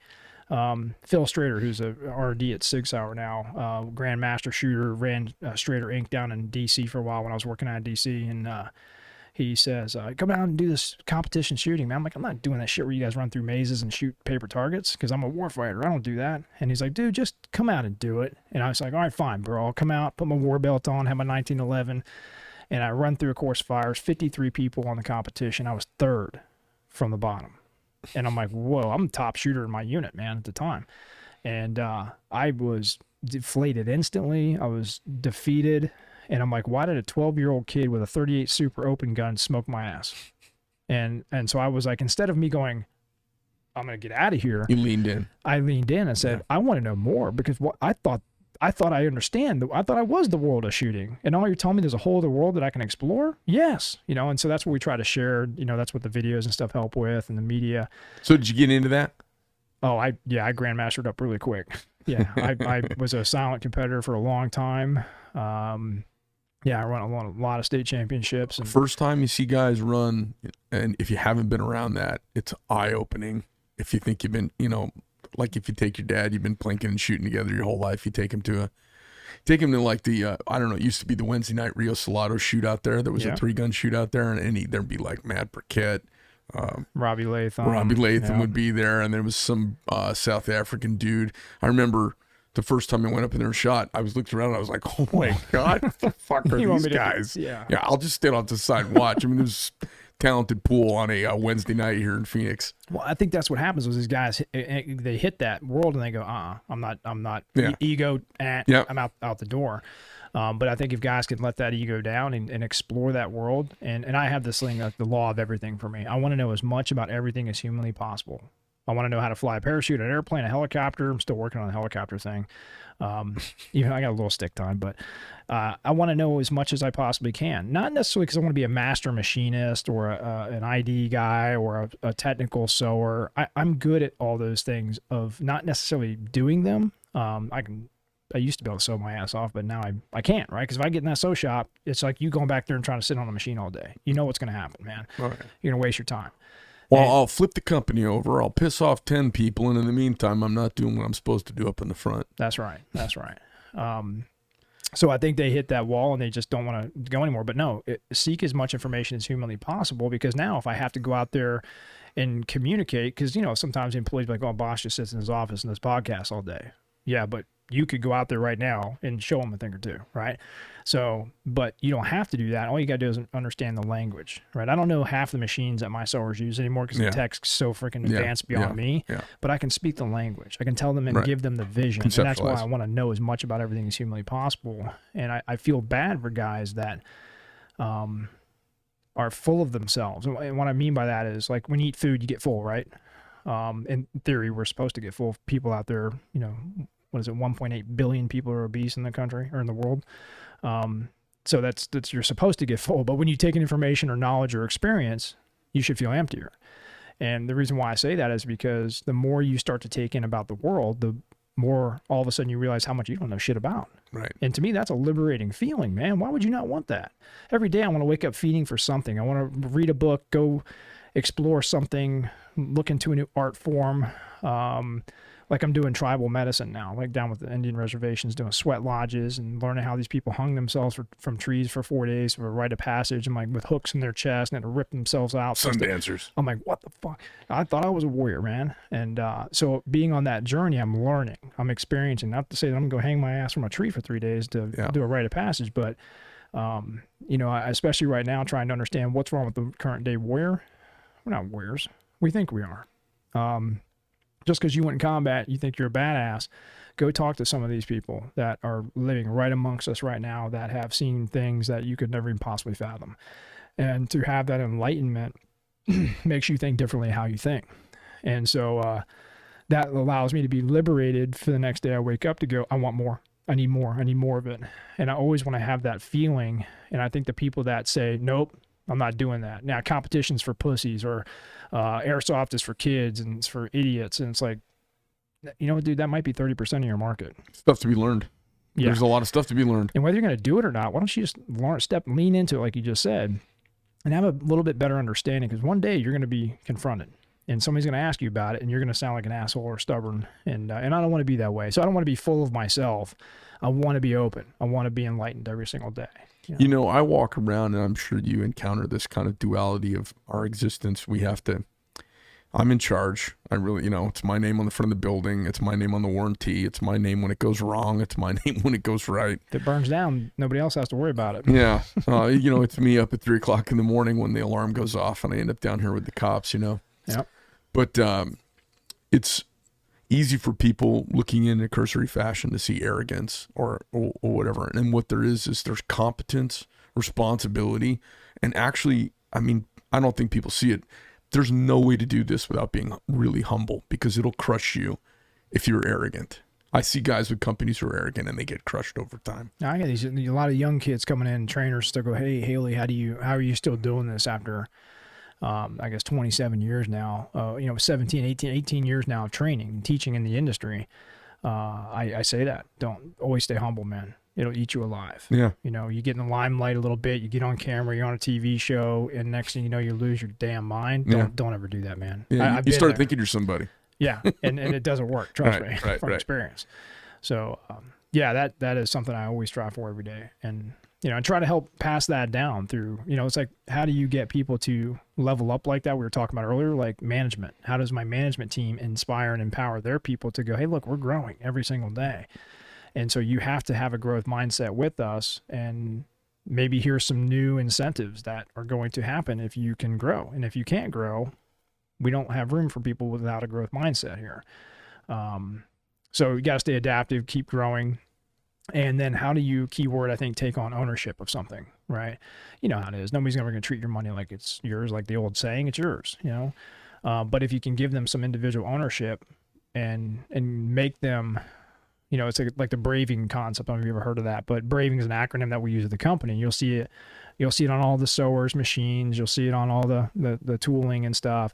Because we'll bring everybody in as we grow. We hire a new group of people. All right, everybody in. Let's bring it all together, So we'll have the entire company there, and we'll have some theme that we're going to talk about. Okay, like for example, this braving concept is like, okay, it was somebody stealing tools, and we didn't know who it was, and so I said, okay, here's an opportunity. How do we how do we get back the anatomy of trust? Because once anatomy of trust is broken in a workplace, it's hard, man. It's very challenging. Yeah. And everybody's kind of eyeballing each other and sizing each other up every day. I was like, come on, man, we're a tribe, we're a family. So we sit down and break that to them and say, hey, here's a way that we're going to fix this. Everybody's getting brand new tools. Wait, what? Well, you're going to buy us all new tools? Absolutely. You give us a wish list of what you want. And then so now there should not be a problem, right? Wrong. Now I'm enabling you, right? And so what we're going to do is that doesn't fix the trust issue. So the trust issue is, well, B is for boundaries. Well, who stepped over boundaries here, right? So if you don't have boundaries in any relationship, you're going to have problems. Somebody gets victimized, right? You're going to see that, right? Yeah. The R is for reliability, which means doing something more than just once, right? And being relied upon. And then the A is for accountability. So how do we have individual ownership and accountability on something? The V is interesting. The V is for vault. Everybody has a vault door. Like if I open up and say, hey, Greg, man, I need to tell you something and I need your help. Hey, buddy, hey, whatever.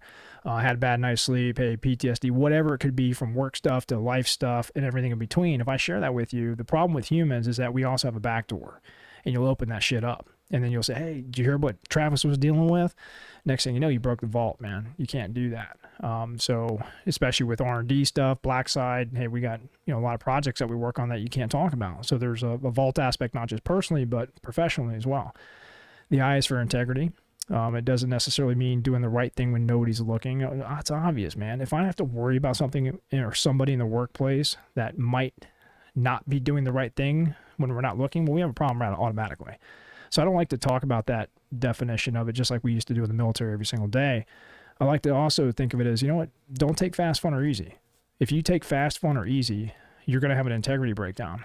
And also the integrity of yourself. If you look at a table or one of your blades, for example, the integrity is beautiful. It's perfect. If people listening to this, because I love the walking through and seeing guys taking apart a knife 10 times in order to get the freaking thing, perfectly aligned and beautifully, just that sound, that crisp feel. Like that's, how do you get there?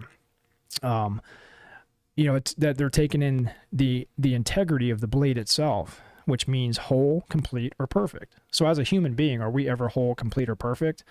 No, but we strive to be. We want to be, right? We want to be the best version of ourselves, and you can always beat your best. And so, that is where, are you doing that every day? Are you doing more than what's required of you, like General Patton said? I don't want a status quo employee. When they get their fitness reports and their performance evaluations, if you're in that first category, man, you're a status quo guy. You better pick the shit up. You're a good employee. You're a model employee. You're perfect. But you're not doing more than what's required of you.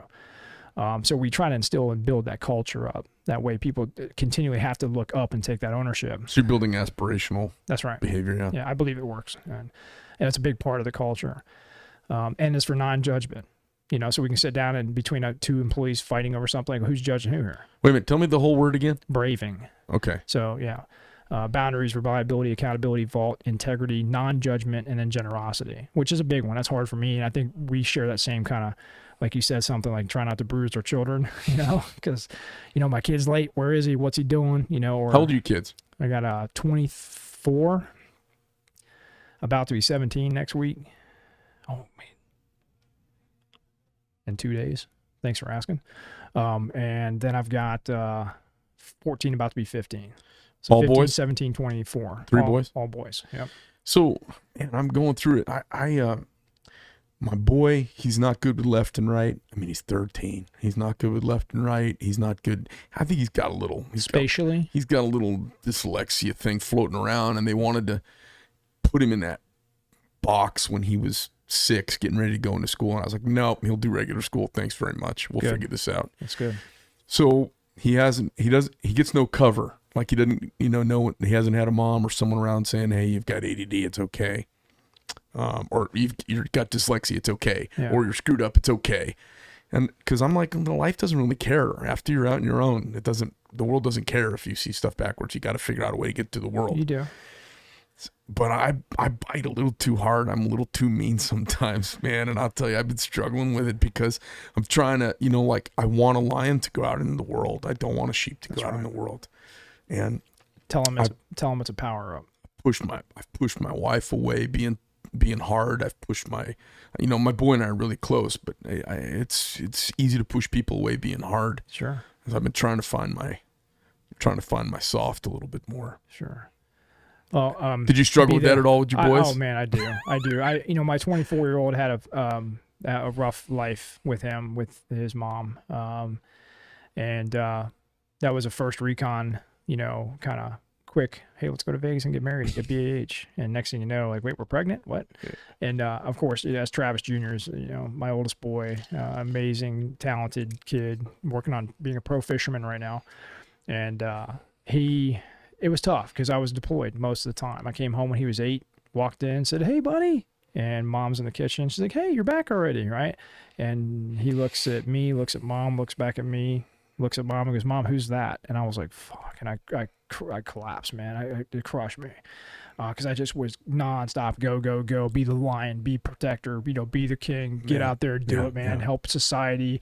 Yeah, you got to sacrifice your family in order for a greater freedom. It's like, okay, yeah, well, we thought that. And so now I'm sitting there going, man, I've lost so many years with him. And through struggle and custody issues and getting into the bad scene. And then now, as I guess last year was the first year we reconnected. And so I've got my son back finally. Wow. It took a lot of time, a lot of pain. Wow. And that's all he needed was for me to, I sat there and Bertoni, my girlfriend, she's like, what are you doing? Get on a fucking plane and go see him. And I'm like, nope, not doing it. He fucked up. You were being stubborn. Yeah. So it's called a perpetration and withhold in the mind architecture world, which I'm really big into right now. And, I perpetrated by saying, son, you did something wrong. And you know what? You're going to pay for it.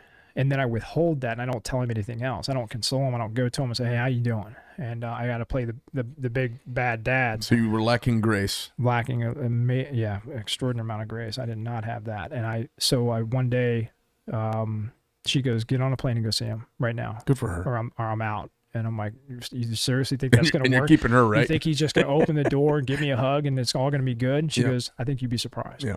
And man, I did it. And I walked up to his door, opened the door, and dude, he lunged at me like he was a little kid. And that was a good feeling. And I knew instantly, you're an asshole. Why did you withhold this when this is the greatest feeling in the world to have your son back? And that's all I needed. So my grace was not there, and now it's there. Now I know that. Now my other two boys growing up, I'm very careful with that. And I think that forced patience into me. It forced the ability to have grace. It forced me to get in the arena. And I think a lot of us make rackets in our life. We will make excuses. Well, he'll come around one day. Time will tell. Well, first off, that's the biggest lie and illusion in the world is that we have time. And, sometimes it takes us a long time to figure that out. And I feel like I wasted a lot of those years, and I don't have many regrets in life except losing that time with him. And my middle son Hayden, he was diagnosed with autism when he was 6 by two psychologists. The third psychologist we met here, so why we moved from Colorado down here, was because we were told that maybe there's a 3% chance he can live a normal life. And I'm like, okay, this is my boy, man. I know there's something wrong. So kind of like you're identifying there's something not perfect as we would consider perfect something as a slightly fucked up different. Society. Yeah, something different. But it's different, and he's incredibly intelligent. But I started networking, going to medical conferences, and that's why I started finding neurofeedback and brain mapping. And so I started doing scans on him, and I was like, holy shit, he was misdiagnosed. He is extremely attention deficit and dyslexic. He is not autistic whatsoever. This is the kid that had straight F's, hated sports, sat on the field and argued with people. I'm like, that's not my son, man. I'm an athlete. And didn't listen to anybody. And so teachers like, he's autistic. I'm like, don't call my son autistic. You're a teacher, not a psychologist. The next thing you know, I'm finding out he is. Well, when I found out he's not, we started going into the brain map and neurofeedback. And next thing you know, do you have that at your facility? Do you have we do simple stuff. We do neuromuscular timing type exercises, which really But you helps. brought him your connections. You knew who to get him to. Yeah, the science of shooting. Yeah. People think it's a brand. No, it's a life experience of failure. It's a life experience of my children. It's my life experience having traumatic brain injuries, and I'm a dyslexic. I'm attention deficit, and I look up to people that can identify those as superpowers. And I think that's what maybe you can pass on to him. And there's an acquaintance of mine, Kierwin Rick. Ray. He's an incredible mind architecture expert down in Australia, and he's got a great Instagram and podcast. I suggest listening to him because he's really taught me a lot about this. And what's his name? Kieran Ray. Kerin and then REA. Kerin. Kieran. Kieran, yeah. Okay. Kieran. Sorry, with a W. Kerwin. Yes. Cool. And he is the same kind of victim of that, being told, "Hey, you're never going to amount to anything." I grew up in a trailer in the swamps of North Florida, man. I was not a good student. I was not a good kid. I was in jail for attempted murder when I was 16. I was breaking into houses constantly. It's probably the first time I've ever said that out loud, but I'm not afraid to say that because of the failure that I created, which is, if I look back at our lives, I think we could all agree, no matter the pathway you have, I think a lot of us will come to the same conclusion that we failed over and over and over in our life, and that's why we succeed. Because we're able to be vulnerable. We're able to sit back and look at it. It gave me empathy. It gave me sympathy as a law enforcement officer when I got out of the military. It allowed me to eventually see, kill him as nicely as you can, son. You don't have to kill him so damn hard. Like, remember Heartbreak Ridge with Clint Eastwood? He's like, hey, if you're going to pop that puppy's can, you got to grease him so hard, jarhead. It's like, well, we grease people hard, man, as hard as we possibly can. I think that lives with us, and it doesn't do justice for our employees. It doesn't do justice for our spouses, our exes, or our kids. This has kind of hammered me, having a company. It can't grow and succeed if you rut into those behavioral patterns that are destructive. So I had to grow up a lot really fast, but it doesn't always translate home.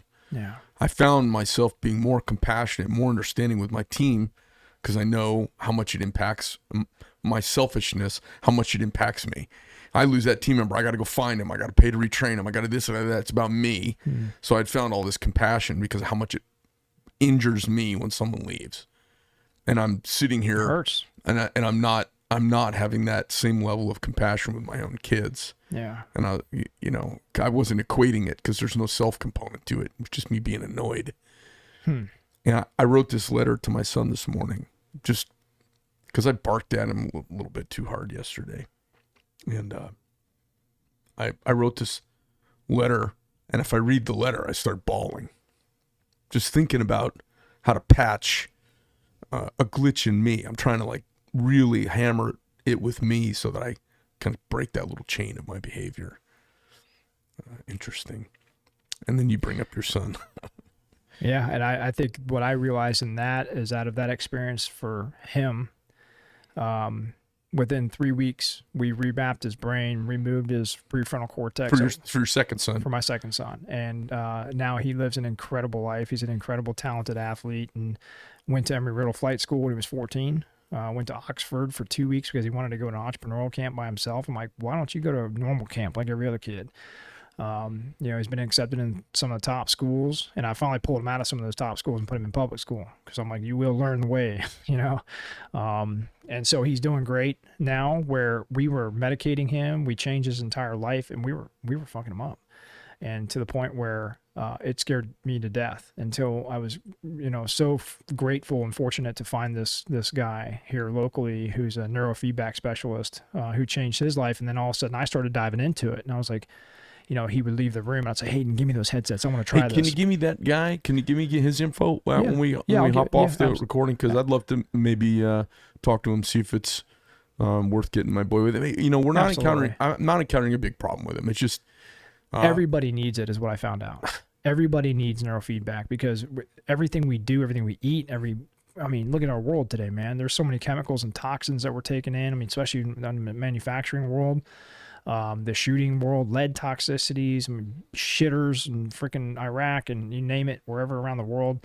We've got a lot of stuff going on. A lot of traumatic brain injuries. You're a martial artist, dude. How many times have you hit your head, had concussions? Too many times. We have lesions on our brain that don't get any better. So dementia doesn't start when you're 60, 70, 80 years old. It starts when you start getting your head knocked in, and you start having these micro tears. Every time you fire a gun, you get micro lesions on your brain. A lot of them heal themselves, but over time, if you do it a lot, you're going to hurt yourself. So I got to be very careful in all those things, because as soon as I got caught trying to do the neurofeedback, he comes in, he's like, dude, what are you doing, man? I was like, sorry, I just want to really know how this works. And he's like, I was wondering when you were going to ask. I was like, what does that mean, man? You know? So he scans my brain, same thing, where my son was firing on his left prefrontal cortex and we had to just kind of reshape and move things. I was firing on the right. And I've got a couple other issues going on from the traumatic brain injuries. And literally, after a few weeks of doing the neurofeedback, I could see better. I could think faster. I could sleep for the first time in 8 years, man, after a really bad shooting that I got into. Does he get into that bilateral stimulation and stuff between the two sides of the brain? There is a lot of that you can do, but he's more focused into the, for one example, how old was your boy? He's 13. 13. So he'll play Xbox. Yeah. And I'm like, why is he playing Xbox, Doc? He's like, look, it's a neural controllers that we use. So like the first time I saw him trying to play it wasn't working. And he's like, Doc, this controller doesn't work. He's like, no, it works, son. He goes, you have to play with your mind. And I was like, what the fuck? And all of a sudden I saw him lean into the screen. And so they reprogrammed the controls so his brain had to shift. So they take the brain map information, they reprogram into this device, a satellite neurosystem that will then control the controller based on what his brain is telling it to do. And if his brain is not telling that controller to do the right thing, the controller goes, nope, not going to work then. And when his brain shifts and starts using the proper part of that frontal cortex, it then all of a sudden jumps and he drops the controller. And it freaked him out for a second. Because it started working. Because he was doing it with his mind. And I was like, you got to be kidding me, man. So then I started even doing that. And there's a lot of digital systems that you can use. And then there's just the mapping aspect. Super it's cool. Really focusing, just forcing your brain waves to go in a certain way.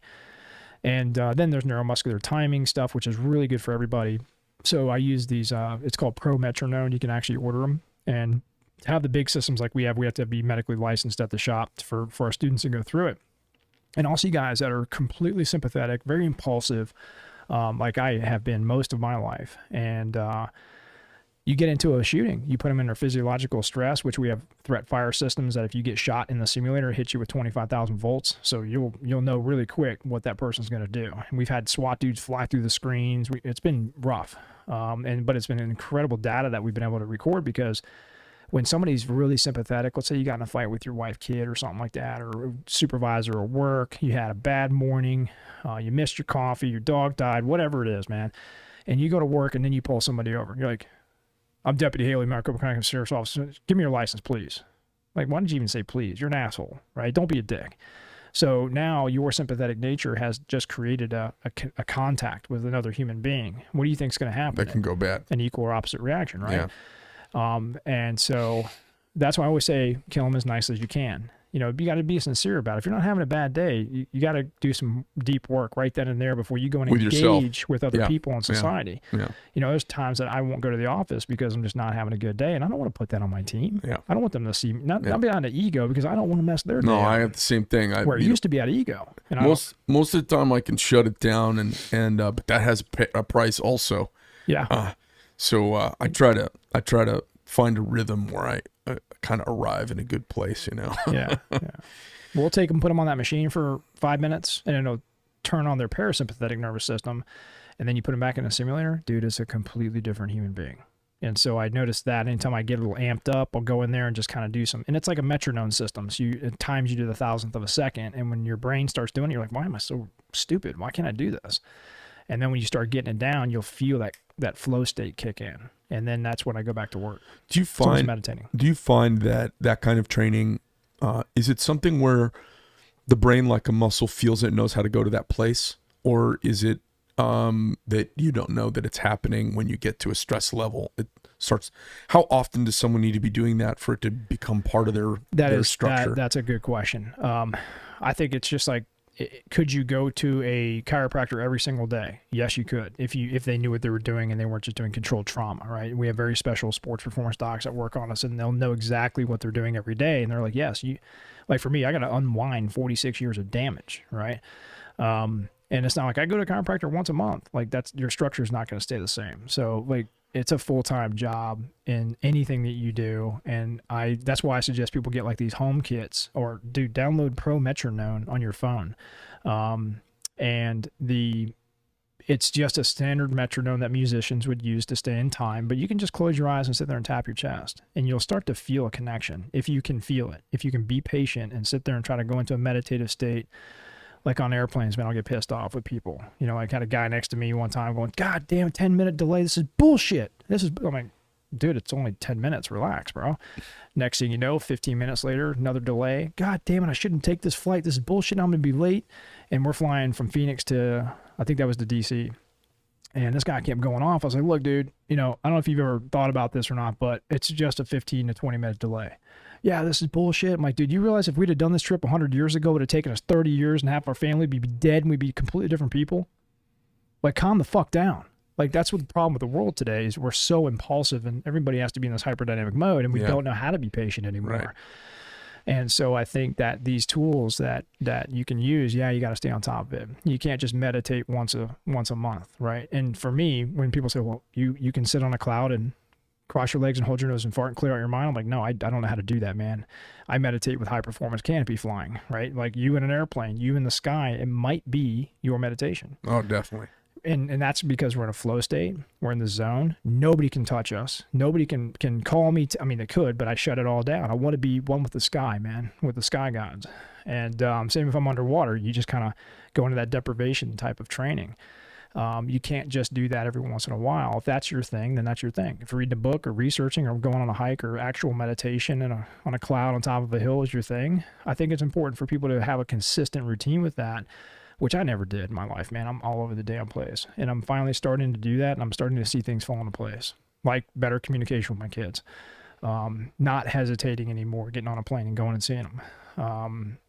You know, not letting work, and my kid's sitting there like I used to do. I'm like, nah, work can wait because it's going to be there tomorrow, but my kid might not.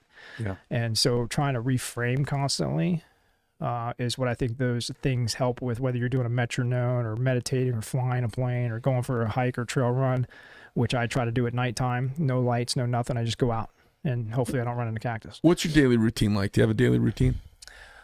Yeah, it's trying to get rid of this injury. I wish it was perfect. Nobody's ever perfect, right? I try to wake up. I'm not a morning person. I'm a night owl, man. I'll sit up till 3 a.m. doing work. And then, you know, I wake up to Jocko saying, if you don't get up at 4 a.m., you're a piece of shit. Like, I know. I hear that shit too. And I I'm was like, going to bed, dude, when you were waking up. You know, I love Jocko, but you know what I mean? Like everybody's got a different mentality and a different working ethic and time of day, I think. So I see on Instagram just total bullshit though. They talk about there's bullshit about all these life patterns. Yeah, it is. Yeah. Be authentic, dude. That's the greatest thing you can tell somebody is, dude, any of those guys that I know, I'll tell them, dude, are you really truly being authentic? Do you wake up every single day at 4:30 in the morning and work out? No, you do not. Don't bullshit me. And I hate getting up early in the morning. I always have, even especially when I did the Marine Corps, it was the worst because I was usually still hungover. Now their mentality and their story might be inspiring and motivating me to find some routine in my life, which is what their overlining, you know, message is. Yeah. So I don't hate on them for it, but yeah, I'll get up when I get moving, which is about 8 o'clock, and wish I could sleep in more. And then I'll try to do a morning coffee therapy. I try not to eat until around noon. I will take my supplements. I'll do some biomodulation therapy. What's that? Which is voltage therapy. So if anybody's interested, it's Dr. Oh my God, I just went blank. The Tennant, Dr. Jerry Tennant in the Tennant Institute out of Texas. Amazing story this guy had. Encephalitis. He's the guy that invented the LASIK eye surgery and PRK laser systems. And then while he was doing testing, he got encephalitis from a patient. Then he gets cancer, pancreatic cancer, I believe, if I remember the story. And all his buddies are like, dude, you're going to die, bro. Yeah. Like, you got kind of the worst shit in the world. He was asleep for like 16 hours a day for 7 years. And then finally he's like, you know what? I'm going to starve myself to death. And so he figures out this biomodulation voltage therapy. You have tables that we have that you lay on, and like if you took a metal chain and held the table, it'd arc. And you're like, wait, you want me to lay on that? Like that's what your body needs. So I have handheld devices like the size of a phone. And so in a nutshell, he found out that, you know, your cellular structure, like a cell takes about 25 millivolts, I think, to operate. Don't quote me on these numbers. I'm not a doc. But it takes up to like 50 to regenerate or heal. So this device will actually, let's say I've had some trigger control issues lately. My elasticity is getting bad because it's wearing down my hand. So I'll charge my meridians, and what it'll do is measure what I've got going on. It'll tell me like, yeah, you're low in this area. And then it will put the appropriate voltage back into that area to repair those cells in that area. And next thing you know, your body's getting what it needs because, especially if you drink alkaline water and you do it properly, that's all voltage. And so flying, keeping my face in the wind, a shower, jumping into cold water, cold tank, hot tank, deprivation type training is all things that stimulate voltage in your body.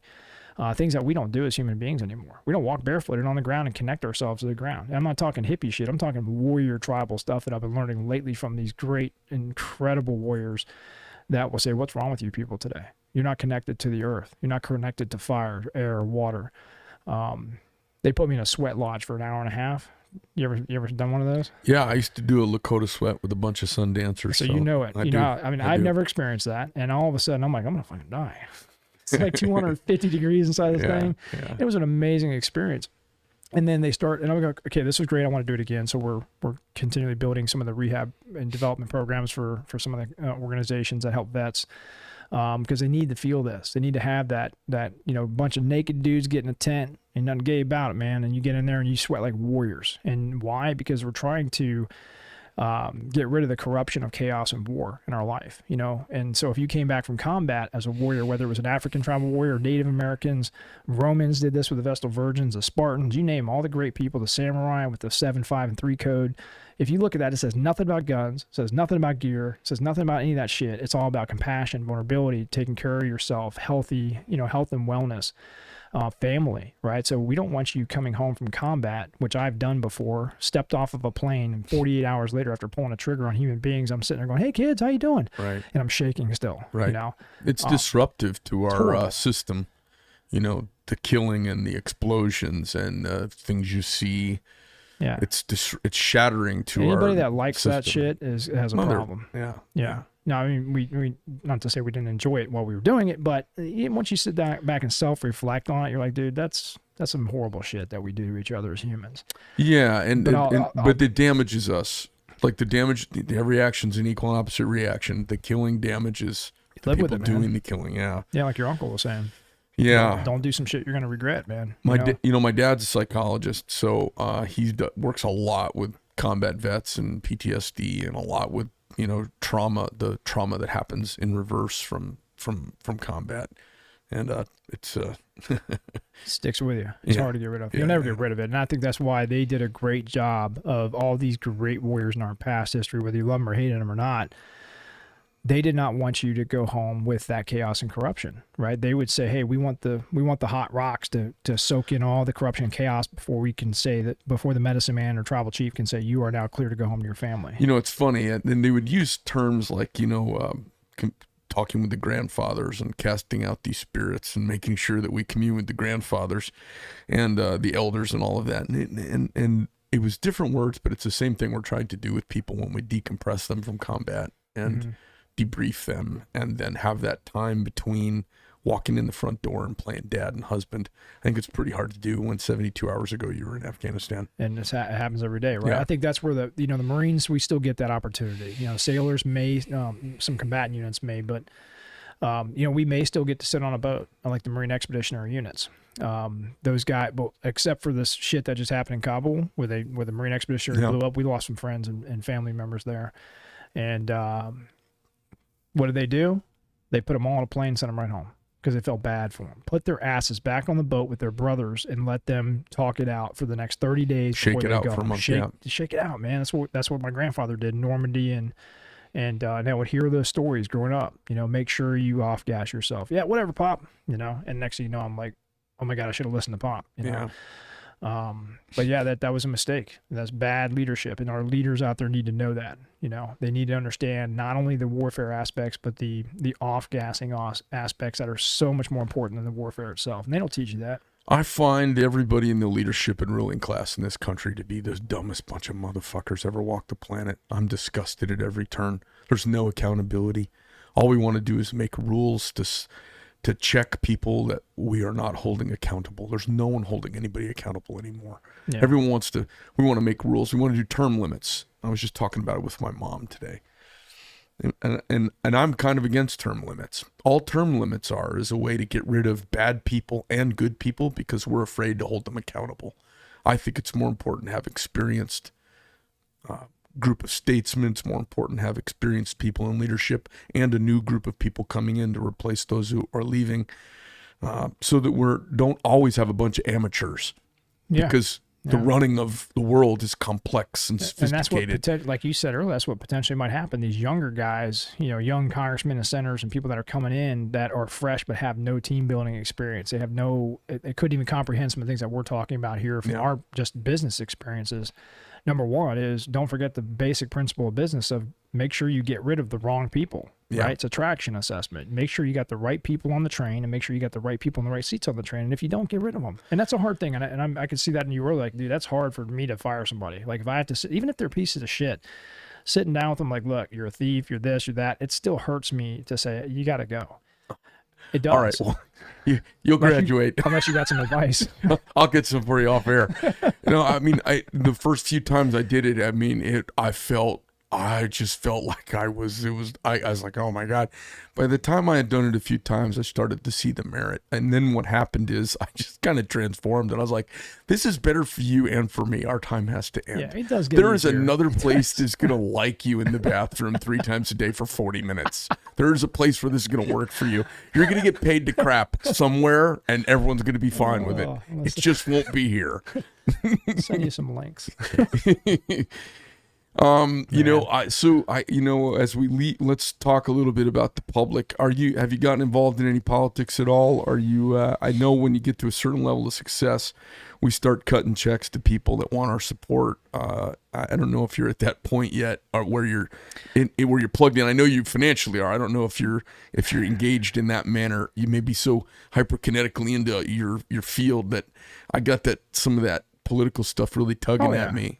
It's always talk to me a little bit about that. It's always tugged to me, and I think again, me sticking to my principles, I stay political. I don't get involved in a whole lot of stuff. Now, do I go to the events? And was I a turning point recently? Absolutely. I want to see what's happening in our country. I want to have my feet on the ground. Were you at the one a couple weeks ago, or the one 4 months ago? Yeah, I even spoke a little bit to some of the college kids there on some of the side stages, and just wanted to get the feel, and hung out and talked with hey Mark, what are you doing here, Sheriff Lamb, and I know you guys are friends with him, and amazing human being, and there's some I really like him. He's awesome, right? And we need more people in those types of leadership positions speaking out, and he hosted some amazing talks on stage about that, and what we need to do with leadership. Is leadership going to listen to that? No, and that's what scares me right now. But back to the question, I've had my ass in the grass with politics. I used to go to the Hill quite a bit. I worked and lived in DC for a while. I never really talked about it much because I'm always kind of the war fighter. I want to be silent. I want to observe and be able to do a proper orientation of my brain and understand, the OODA loop aspect of not just flying a plane, but hey, we're sitting amongst criminals right now. And I'll tell you, if you've ever been to the Senate or the House and you walk down the halls, if you don't feel creepy, if you don't feel dirty, if you don't feel like there's something bad wrong, even this is 10, 15 years ago, I started this process working with lobbyists and stuff up there, and trying to fight the good fight, especially for the Second Amendment, and, not banning stuff. And that's where I got the first taste. And I started realizing that, yeah, you're right, dude. They're the dumbest motherfuckers on the face of the planet. Yeah. And when you walk into a public servant and they say, what's your ask? What do you need? And I'm like, my ask? My ask, Senator McCain? You want me to tell you what my ask is? First off, you're a public servant. Okay? Let's establish that right now. And I know you don't like the way I'm talking to you, and I know my lobbyist is shitting his pants right now. I'm probably not going to have a job in 24 hours. But let me explain something to you. You have to, all those people you have to talk to, they're all fucking corrupt. Yeah. There's, and I shouldn't say that, there are, you know what I mean? The overall community, and I feel for these younger guys getting in there that I know that are saying, hey, we're going to override this, we're going to fix this. Dude, you're still learning how to talk, no disrespect. But once you get into that circle of sharks, watch what happens. Well, it'll be, and I don't know what the fix is. I'm not. Listen, it'll be interesting to see what happens with Dan Crenshaw. He's one of my favorites out there, but it'll be interesting to kind of see what happens to him as he gets more seasoned into that. It's a.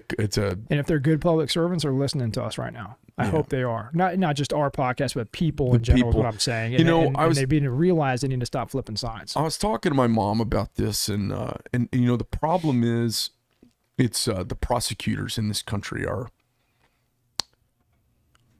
There's only one direction they prosecute, and it's down.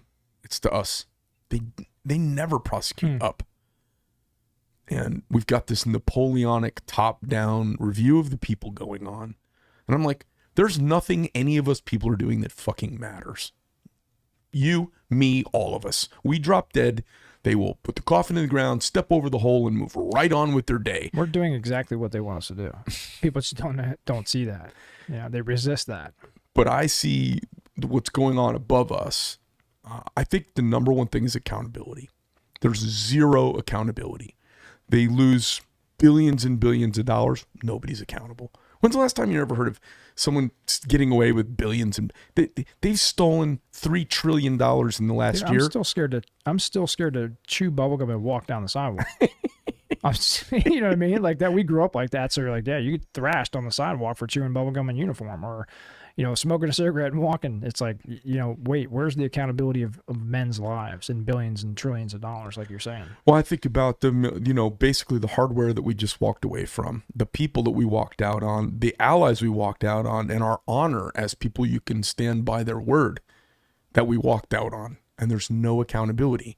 And when I talk to half our countrymen, fully half of them goes, yeah, but we got out of the war. And I go, man, there's more important things than getting out of the war at all costs. No, we just started another one. We just don't know it yet. Yeah, I've been talking about this, and I've had these politicians in. One of the things I've been saying is, let's listen. Anybody who supports the left, just ask them if they have any 12 to 16-year-old boys in their family, because that's who's going to die in the next war for them. Mm-hmm. And, my son would never.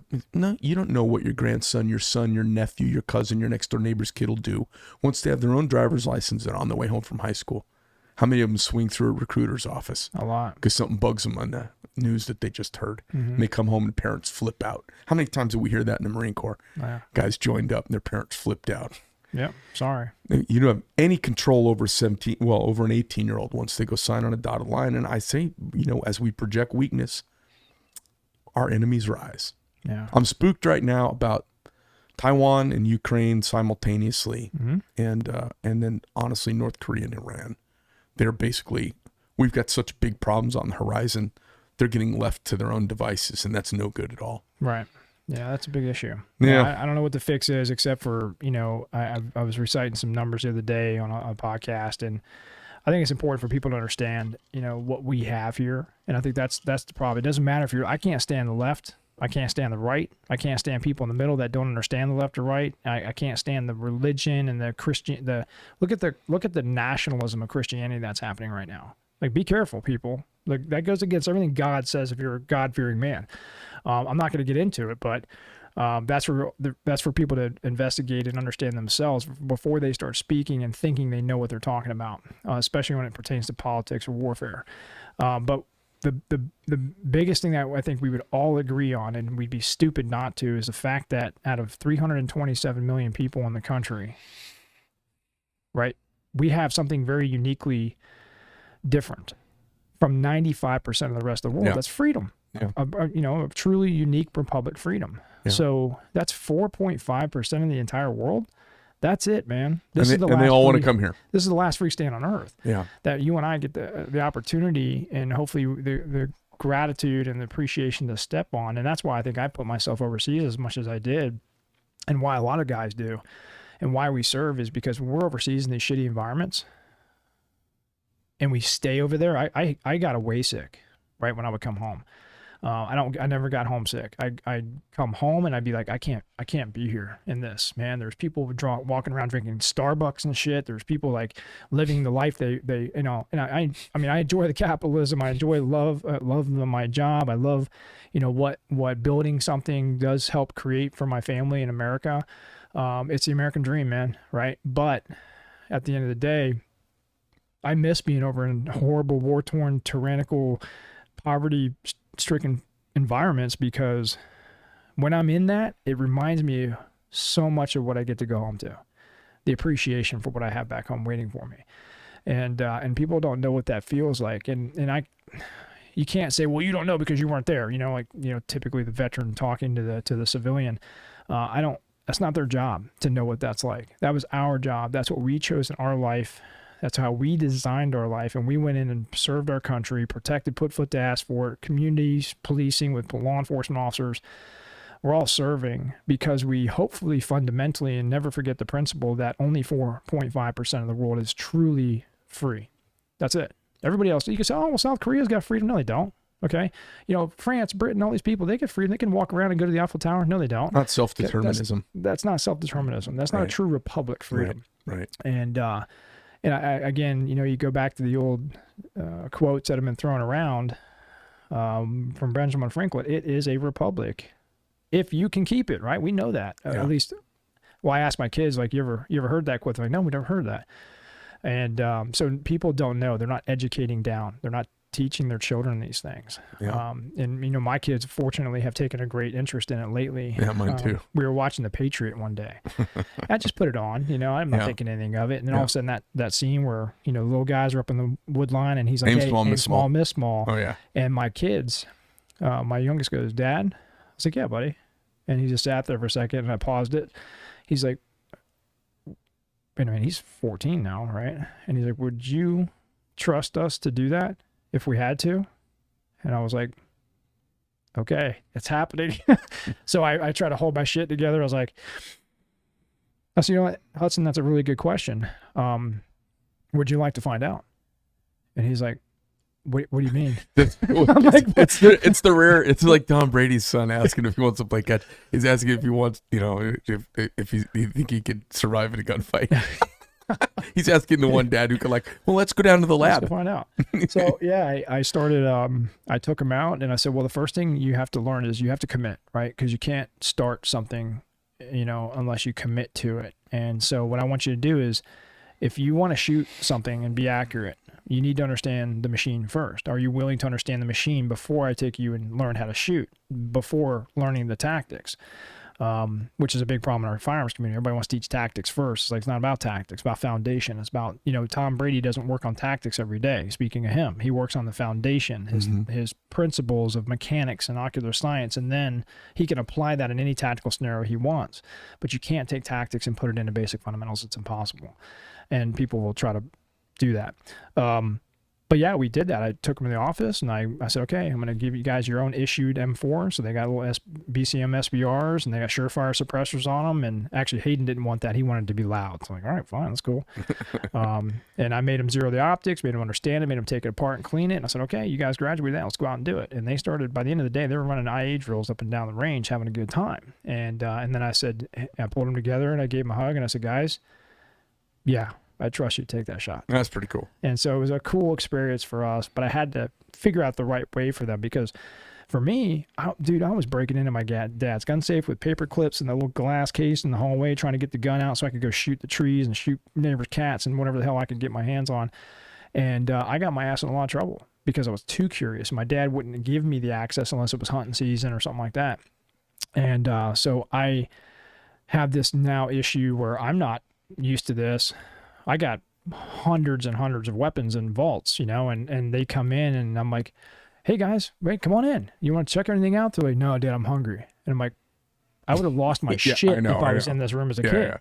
And so I'm like, are they ever going to be interested in this? You know, and I don't want to ever force my kids to do anything. Right. But then when they started asking that question, it took a catalyst. And the catalyst for them was during COVID, they can feel their principles and freedoms being taken away. They're not allowed to do certain things at school. And I would show this movie and they said, Dad, could that actually happen? I'm like, absolutely. It not only could it happen, it has happened. And, you know, and then they go, yeah, that's right. And do you think it could happen again? Well, sons, it could absolutely happen in our lifetime. Yeah. How about right now? Almost. Next thing you know, the catalyst starts happening, and then there's an interest. You know, it's interesting. I think freedom is an interesting infection, and that's why the left hates it so much, because all we have to do is touch a lefty with a little freedom, and they get right-headed. It's hard to step away from it once you've touched it, but you got to get people to embrace it. My daughter, she's 15, super bright, super high achiever, and can't help but being slightly wokety woke because of the environment, and even immersed in the red, white, and blue patriotic, God-fearing knuckle dragon household that she came up in. And I have heard her, as COVID's gone down, you know, she'll wear a mask like her mom just to avoid conflict. But 1 micron, 3 microns, people. That's Masks right. only stop to 3 microns. COVID is 1 micron. Okay. So she'll, she basically, she's like, look, I don't, because I'll make the manager call the cops. I'm like, hey, you tell your manager, Mr. Manager, go get the fucking cops. I'm grocery shopping. I'm not putting a mask on. And they've been with me with the manager following me around, talking on the radio, calling the police. Yeah. They've been with me while I've thrown cash at the register and walked out. And they say I'm stealing. I said, you got my money, and I know it's more than I owe you. It's a mandate. It's not a law. And so I've just been resistant. I've worn a mask this whole time. The only time I've worn a mask is because I've had to travel twice, and I had to do it, or I wasn't going to be able to travel. I've just been a rebel rouser. I probably had the police call on me 50 times. I force them to call the cops. And not being hostile, not being dangerous, just like it's the only vote I have between elections is a police chief saying how much of his time is being, or her time is being wasted by their cops being called over masks. But my kids, what's interesting, my son's like a gangster about it. He won't wear a mask anywhere where I give him a little bit of shade. When it was at the height, we're past the height of it now, it seems. But just to see their liberty, their want of liberty coming out of them. And my daughter, who by all rights should be pretty wokety woke, she's the only one of her friends who's anti-mask. She speaks out about it. Now, she doesn't want to jam up and lose friends or all of that. Right. So she's in that That's a problem social pressure of teenagers. I get that. Yeah. That's their universe they're figuring out. But she's super liberty oriented. Have you found the same thing with your kids? Are all three of them pretty liberty oriented? There's been questions asked. I'm like, don't even start. No, absolutely not. Well, Dad, maybe we should wear a mask. So I'm like, okay, let's sit down and talk to some of the leading experts on this. And, when you put a mask on, the human can only take in, 300-400 parts per million. And then you put a mask on, you instantly go to 600 to 700 instantly, right? So it's not something you want to go work out in unless it's a proper workout type of mask. It's bad for you. Right. Doctors only use it, and you ask them all if they're on the right side of morals and ethics. They'll say it's for splatter, it's for droplet, it's for sneeze, it's for that kind of stuff, or maybe bad breath. It might help me a little bit, but it's not going to stop something that's down to 1 micron.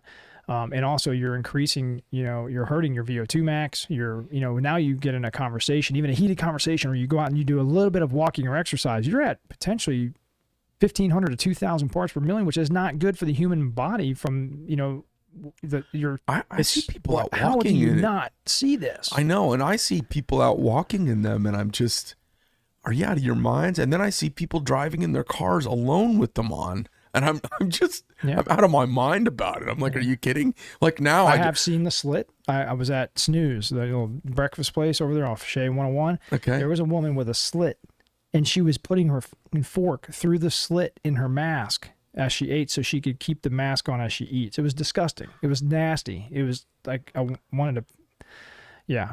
Unbelievable. I want a big banner for the back of my truck that says, "Take off your fucking mask. You're by yourself." When I'm driving in on the freeway, Yeah. Crazy. Well, it's easily, there's no preventative, right? Everybody's in the vaccine, that. It's not about vaccines. Vaccines are preventative. What's the therapy? How do if I have a cold, well, I couldn't prevent getting it. What am I going to do to get rid of it? There's nothing to talk about that, but there is. We could have killed COVID immediately if we'd have just done the nasal wash like Holloway and the guy in Malone's saying, right? It's a very simple concept. I use a 10% iodine wash mixed in 250 milliliters of water, distilled water, and every night, after going to work, being around people, I put a half. Oh, you do a nutty pot thing? No, I just take a baby dropper, the big one with the milliliters on the side, and I just fill it up with the iodine water solution, and I put it back in my throat and each nostril for about a minute, and then gurgle it, spit it out, and then I gurgle with hydrogen peroxide, or Listerine's fine, and you kill it where it breeds. It's going to be in you. It's going to start that incubation or whatever they call that process in your nose, which is where it's going to again continue to breed. But you'll kill most of it, and your body, in theory, should take care of the rest of it. Now, some people it's not going to potentially work on all, but they would have actually knocked it out of the park if they would have done that.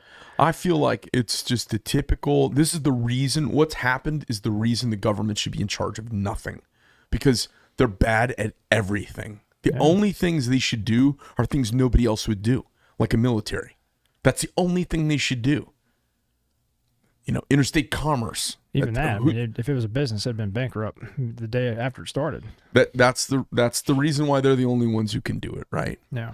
But to have them in charge of commerce and freedom and walking around what businesses can be open, what businesses can be closed. It's been a pretty trying couple of years for us freedom-loving patriot types because, I've got some old-fashioned skill sets and I want to just make things right. And, I got a lot to risk. Well, people say, well, what hope is there? And I'm like, well, first off, the idea that you are, the whole concept, right? The whole is the world. 8 billion people now, I think we have. Like 40 years ago, you believe that 40 years ago, we only had 4 billion people on this earth. So it's like, how are we going to sustain? But again, as the world grows and problems get bigger, it's going to affect us. People are going to want what we have, that 4.5%. You're that unique individual soul inside of that 8 billion. And what happens is when you become a part of the 8 billion, you find love in it, you find tribe, you find business, you find success, failure, you find everything in life in that whole, which can also make you lose your true, unique, fundamental self. And then you start forgetting these ideas of freedom. And that's where you start getting these woke people that can't see that. And they can't even be educated to that. You can't tell them anything else. It's a ideology almost. Yeah. It's like trying to go over to a foreign country like in Africa and go into a deep, deep tribe and say, hey, you need to start using phones. They're going to make the fuck out of here. Right. It's like us going in Afghanistan and trying to force people to read books and go into technology. Some of them are going to do it. And some of them do it great. Yeah. But the majority of that culture is not going to do that. Right. At the end of the day, there are people out there. I know for me, I've got a 1 in 400 trillion chance to become a human being. I think that's what the number is. Okay. That's if you think about that, put that in perspective. All right. I'm not going to waste it. I'm not going to waste it on this bullshit. I'm not going to get involved in like going back to the politic question. I stay as neutral as I possibly can. It's like the whole, going back, I saw the turning point thing on the wall there. Somebody came, I don't know if it was Mark or not, one of the politicians, somebody came up to me and said, so what do you think of the event? This is great, isn't it? And I was like, what's so great about this? And it's like the fact that all of these people, tens of thousands of people, have come to one place to stand and fight. I'm like, fight against what? You answer that question. Fight against what? Well, the left. No, you mean the American people. They are the left. You may hate them, right? But they are the American people. Don't you ever fucking forget that. And you're asking me to fight against my brothers and sisters in this country when you haven't tasted pain. You haven't tasted violence. And I'll tell you, and this, the people that have seen violence, you know what they want? Not fucking violence. Yeah. And so stop calling for it. And it's a shame that, it was a great inspirational, motivating event. I mean, it was awesome to see all these people. It's really great to have educate people. But I want people to realize at the root, it's a shame that we even have to have that event because you didn't have to have that, years ago. But now we do. Why? Because we are up against a different threat. We are up against an ideology. We are up against a cultural war. Well, I see. But I don't know how to fight it, man. Well, the fight to me, and I'm going to say this out loud and before you jump on me, the fight is about education. Because when people are educated on civics and when they're educated on how this works and when they're educated on the history of government overreach, government mass killing, and governments getting out of line, when they're educated on the checks and balances that hold this fragile flower together, they become patriots. But when they don't know anything about it because they've been kept in the dark by, I think by a systemic education that's filled with mediocre people who have a leftist kind of ideology to begin with, they've abdicated their responsibility. The reason your kids embrace it, the reason my kids embrace it, is because we've probably talked to them about the setup of the government and what it's there for and what the intention of the founding fathers were. I mean, the founding fathers get brought up weekly in my house while we're sitting around the table. Yeah, I think talking. my kids could probably recite it better than I can. But it's not because of school. They get some version of it at school, but when you plug it into them and our feet out in the ground, so to speak, and my grandfather came from Greece and why he came here and the opportunity we have and we look around, you got to connect it to something. I think that's the battle is for the understanding of our citizens. That's the fight. I don't disagree whatsoever. I think that's actually hitting it right on the head because what people fail to remember is that a lack of knowledge creates fear. And fear creates what? Hatred. And hatred breeds destruction. And so it's a cycle, just like life, right? Yeah. Just like, been hearing the quote going around, which I've loved for decades when I first heard it. And I think my grandfather actually, first person that mentioned it because of that, the greatest generation of all time, right? As we call it. And of course, they're good for certain things and really bad for others. But those are strong people. They were strong men, as the old saying, right? And that created the good times that we've lived for a while. And then weak people that have come up, weak ideas, bad ideas have created bad times. Well, if you took a fucking map pen, we are here. What do you think happens next? Strong men hopefully stand up and create good times. And that's a big question I get all the time, especially in the gun community is, and I hate the question, man, when do we take up arms? Never. I'm like, what the fuck are you talking? Why would you ask that question? Almost never. You know, you don't ever want to do that. People ask me this stuff all the time too, like I'm some sort of clairvoyant for the future. And I'm like, look. Oh, I know. I get it.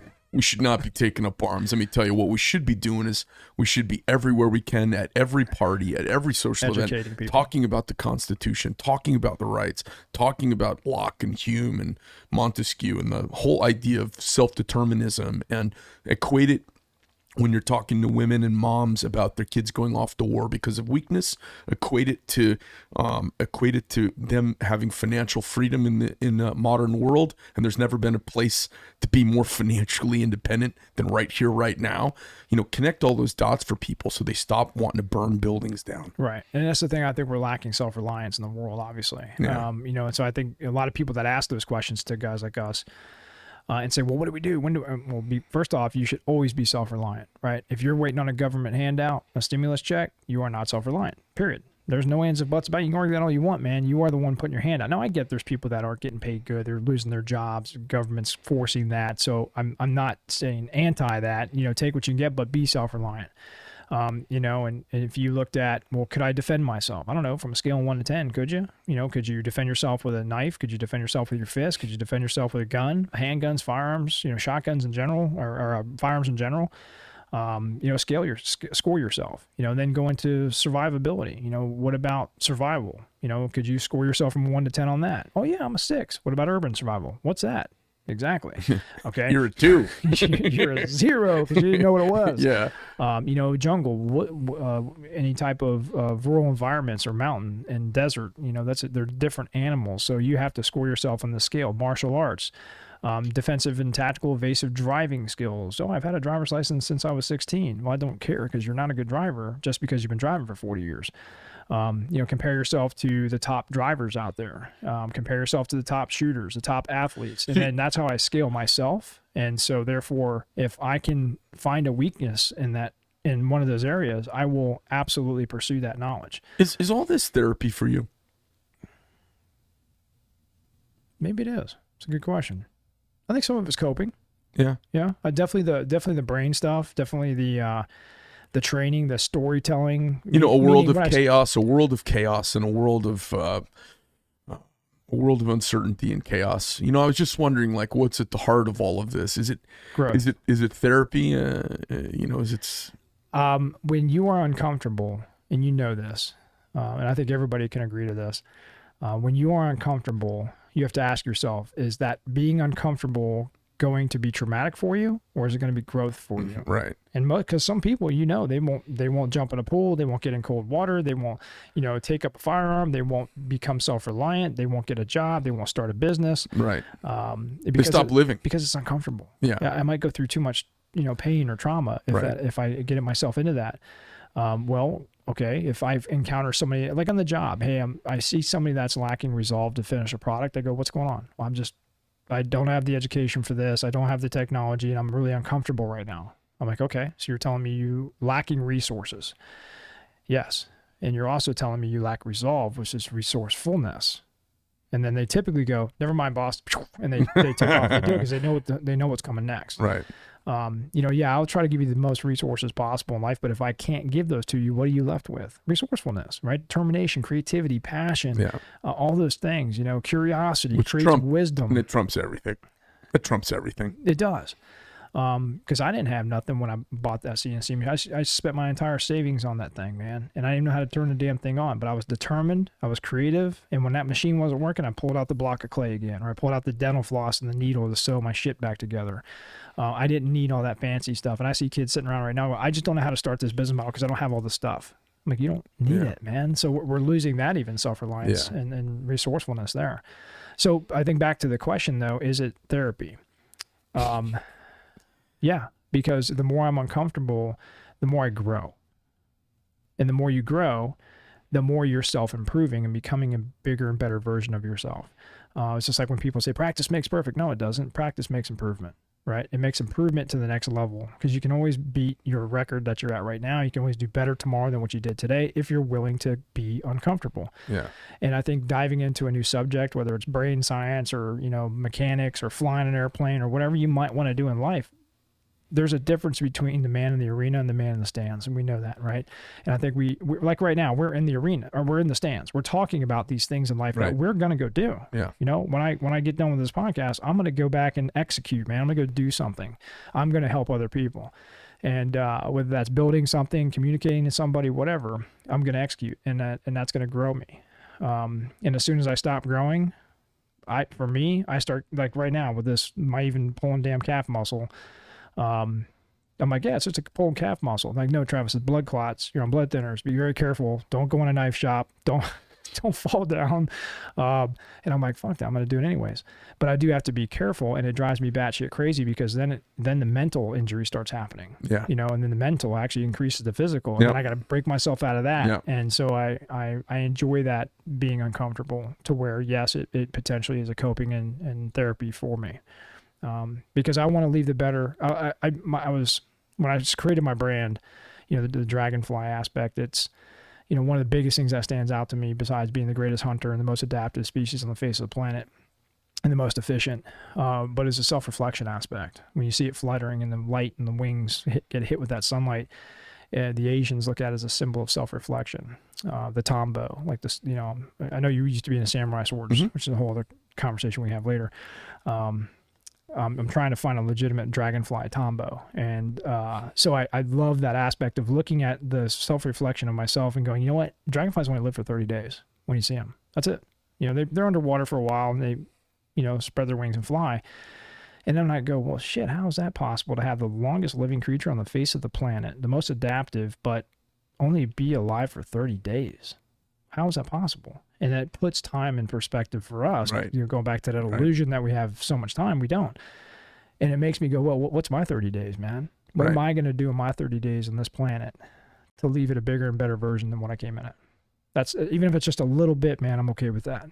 Is that the nutshell on you? That's the nutshell. All right. Listen, absolute pleasure having you in. Our second time meeting, and I won't forget this one. It's been fun having you in. I hope you enjoyed coming in. I think, I don't know, you have a podcast, right? We are dialing up the content, and we're going to launch it hopefully as soon as we can. Okay. It's so, and you've done a lot of podcasts with other folks at this point. Yeah. Have you done this kind of deep dive with folks about you? Yeah. Okay. Yeah. A few times now. Yeah. Right, but no, cool. I love it. Who have you gone to talk with? Oh man, tons of people. We've had people in the shop. We've had, I just got off a Q's podcast over in New Hampshire last month. Man, my mind is going blank. I've done so many of them, actually. Okay. Yeah, they're out there. Well, listen, absolute pleasure sitting down, getting to know you a little bit. I hope everyone, I hope everyone of my folks who stumble across my podcast have enjoyed outside of our normal political bent. And I think it's great for guys to hear that and gals to hear that. And I appreciate you being here. Thanks a bunch. Great. Thanks Semper for having me. Fidelis. Semper Fi, brother. Yeah, thanks.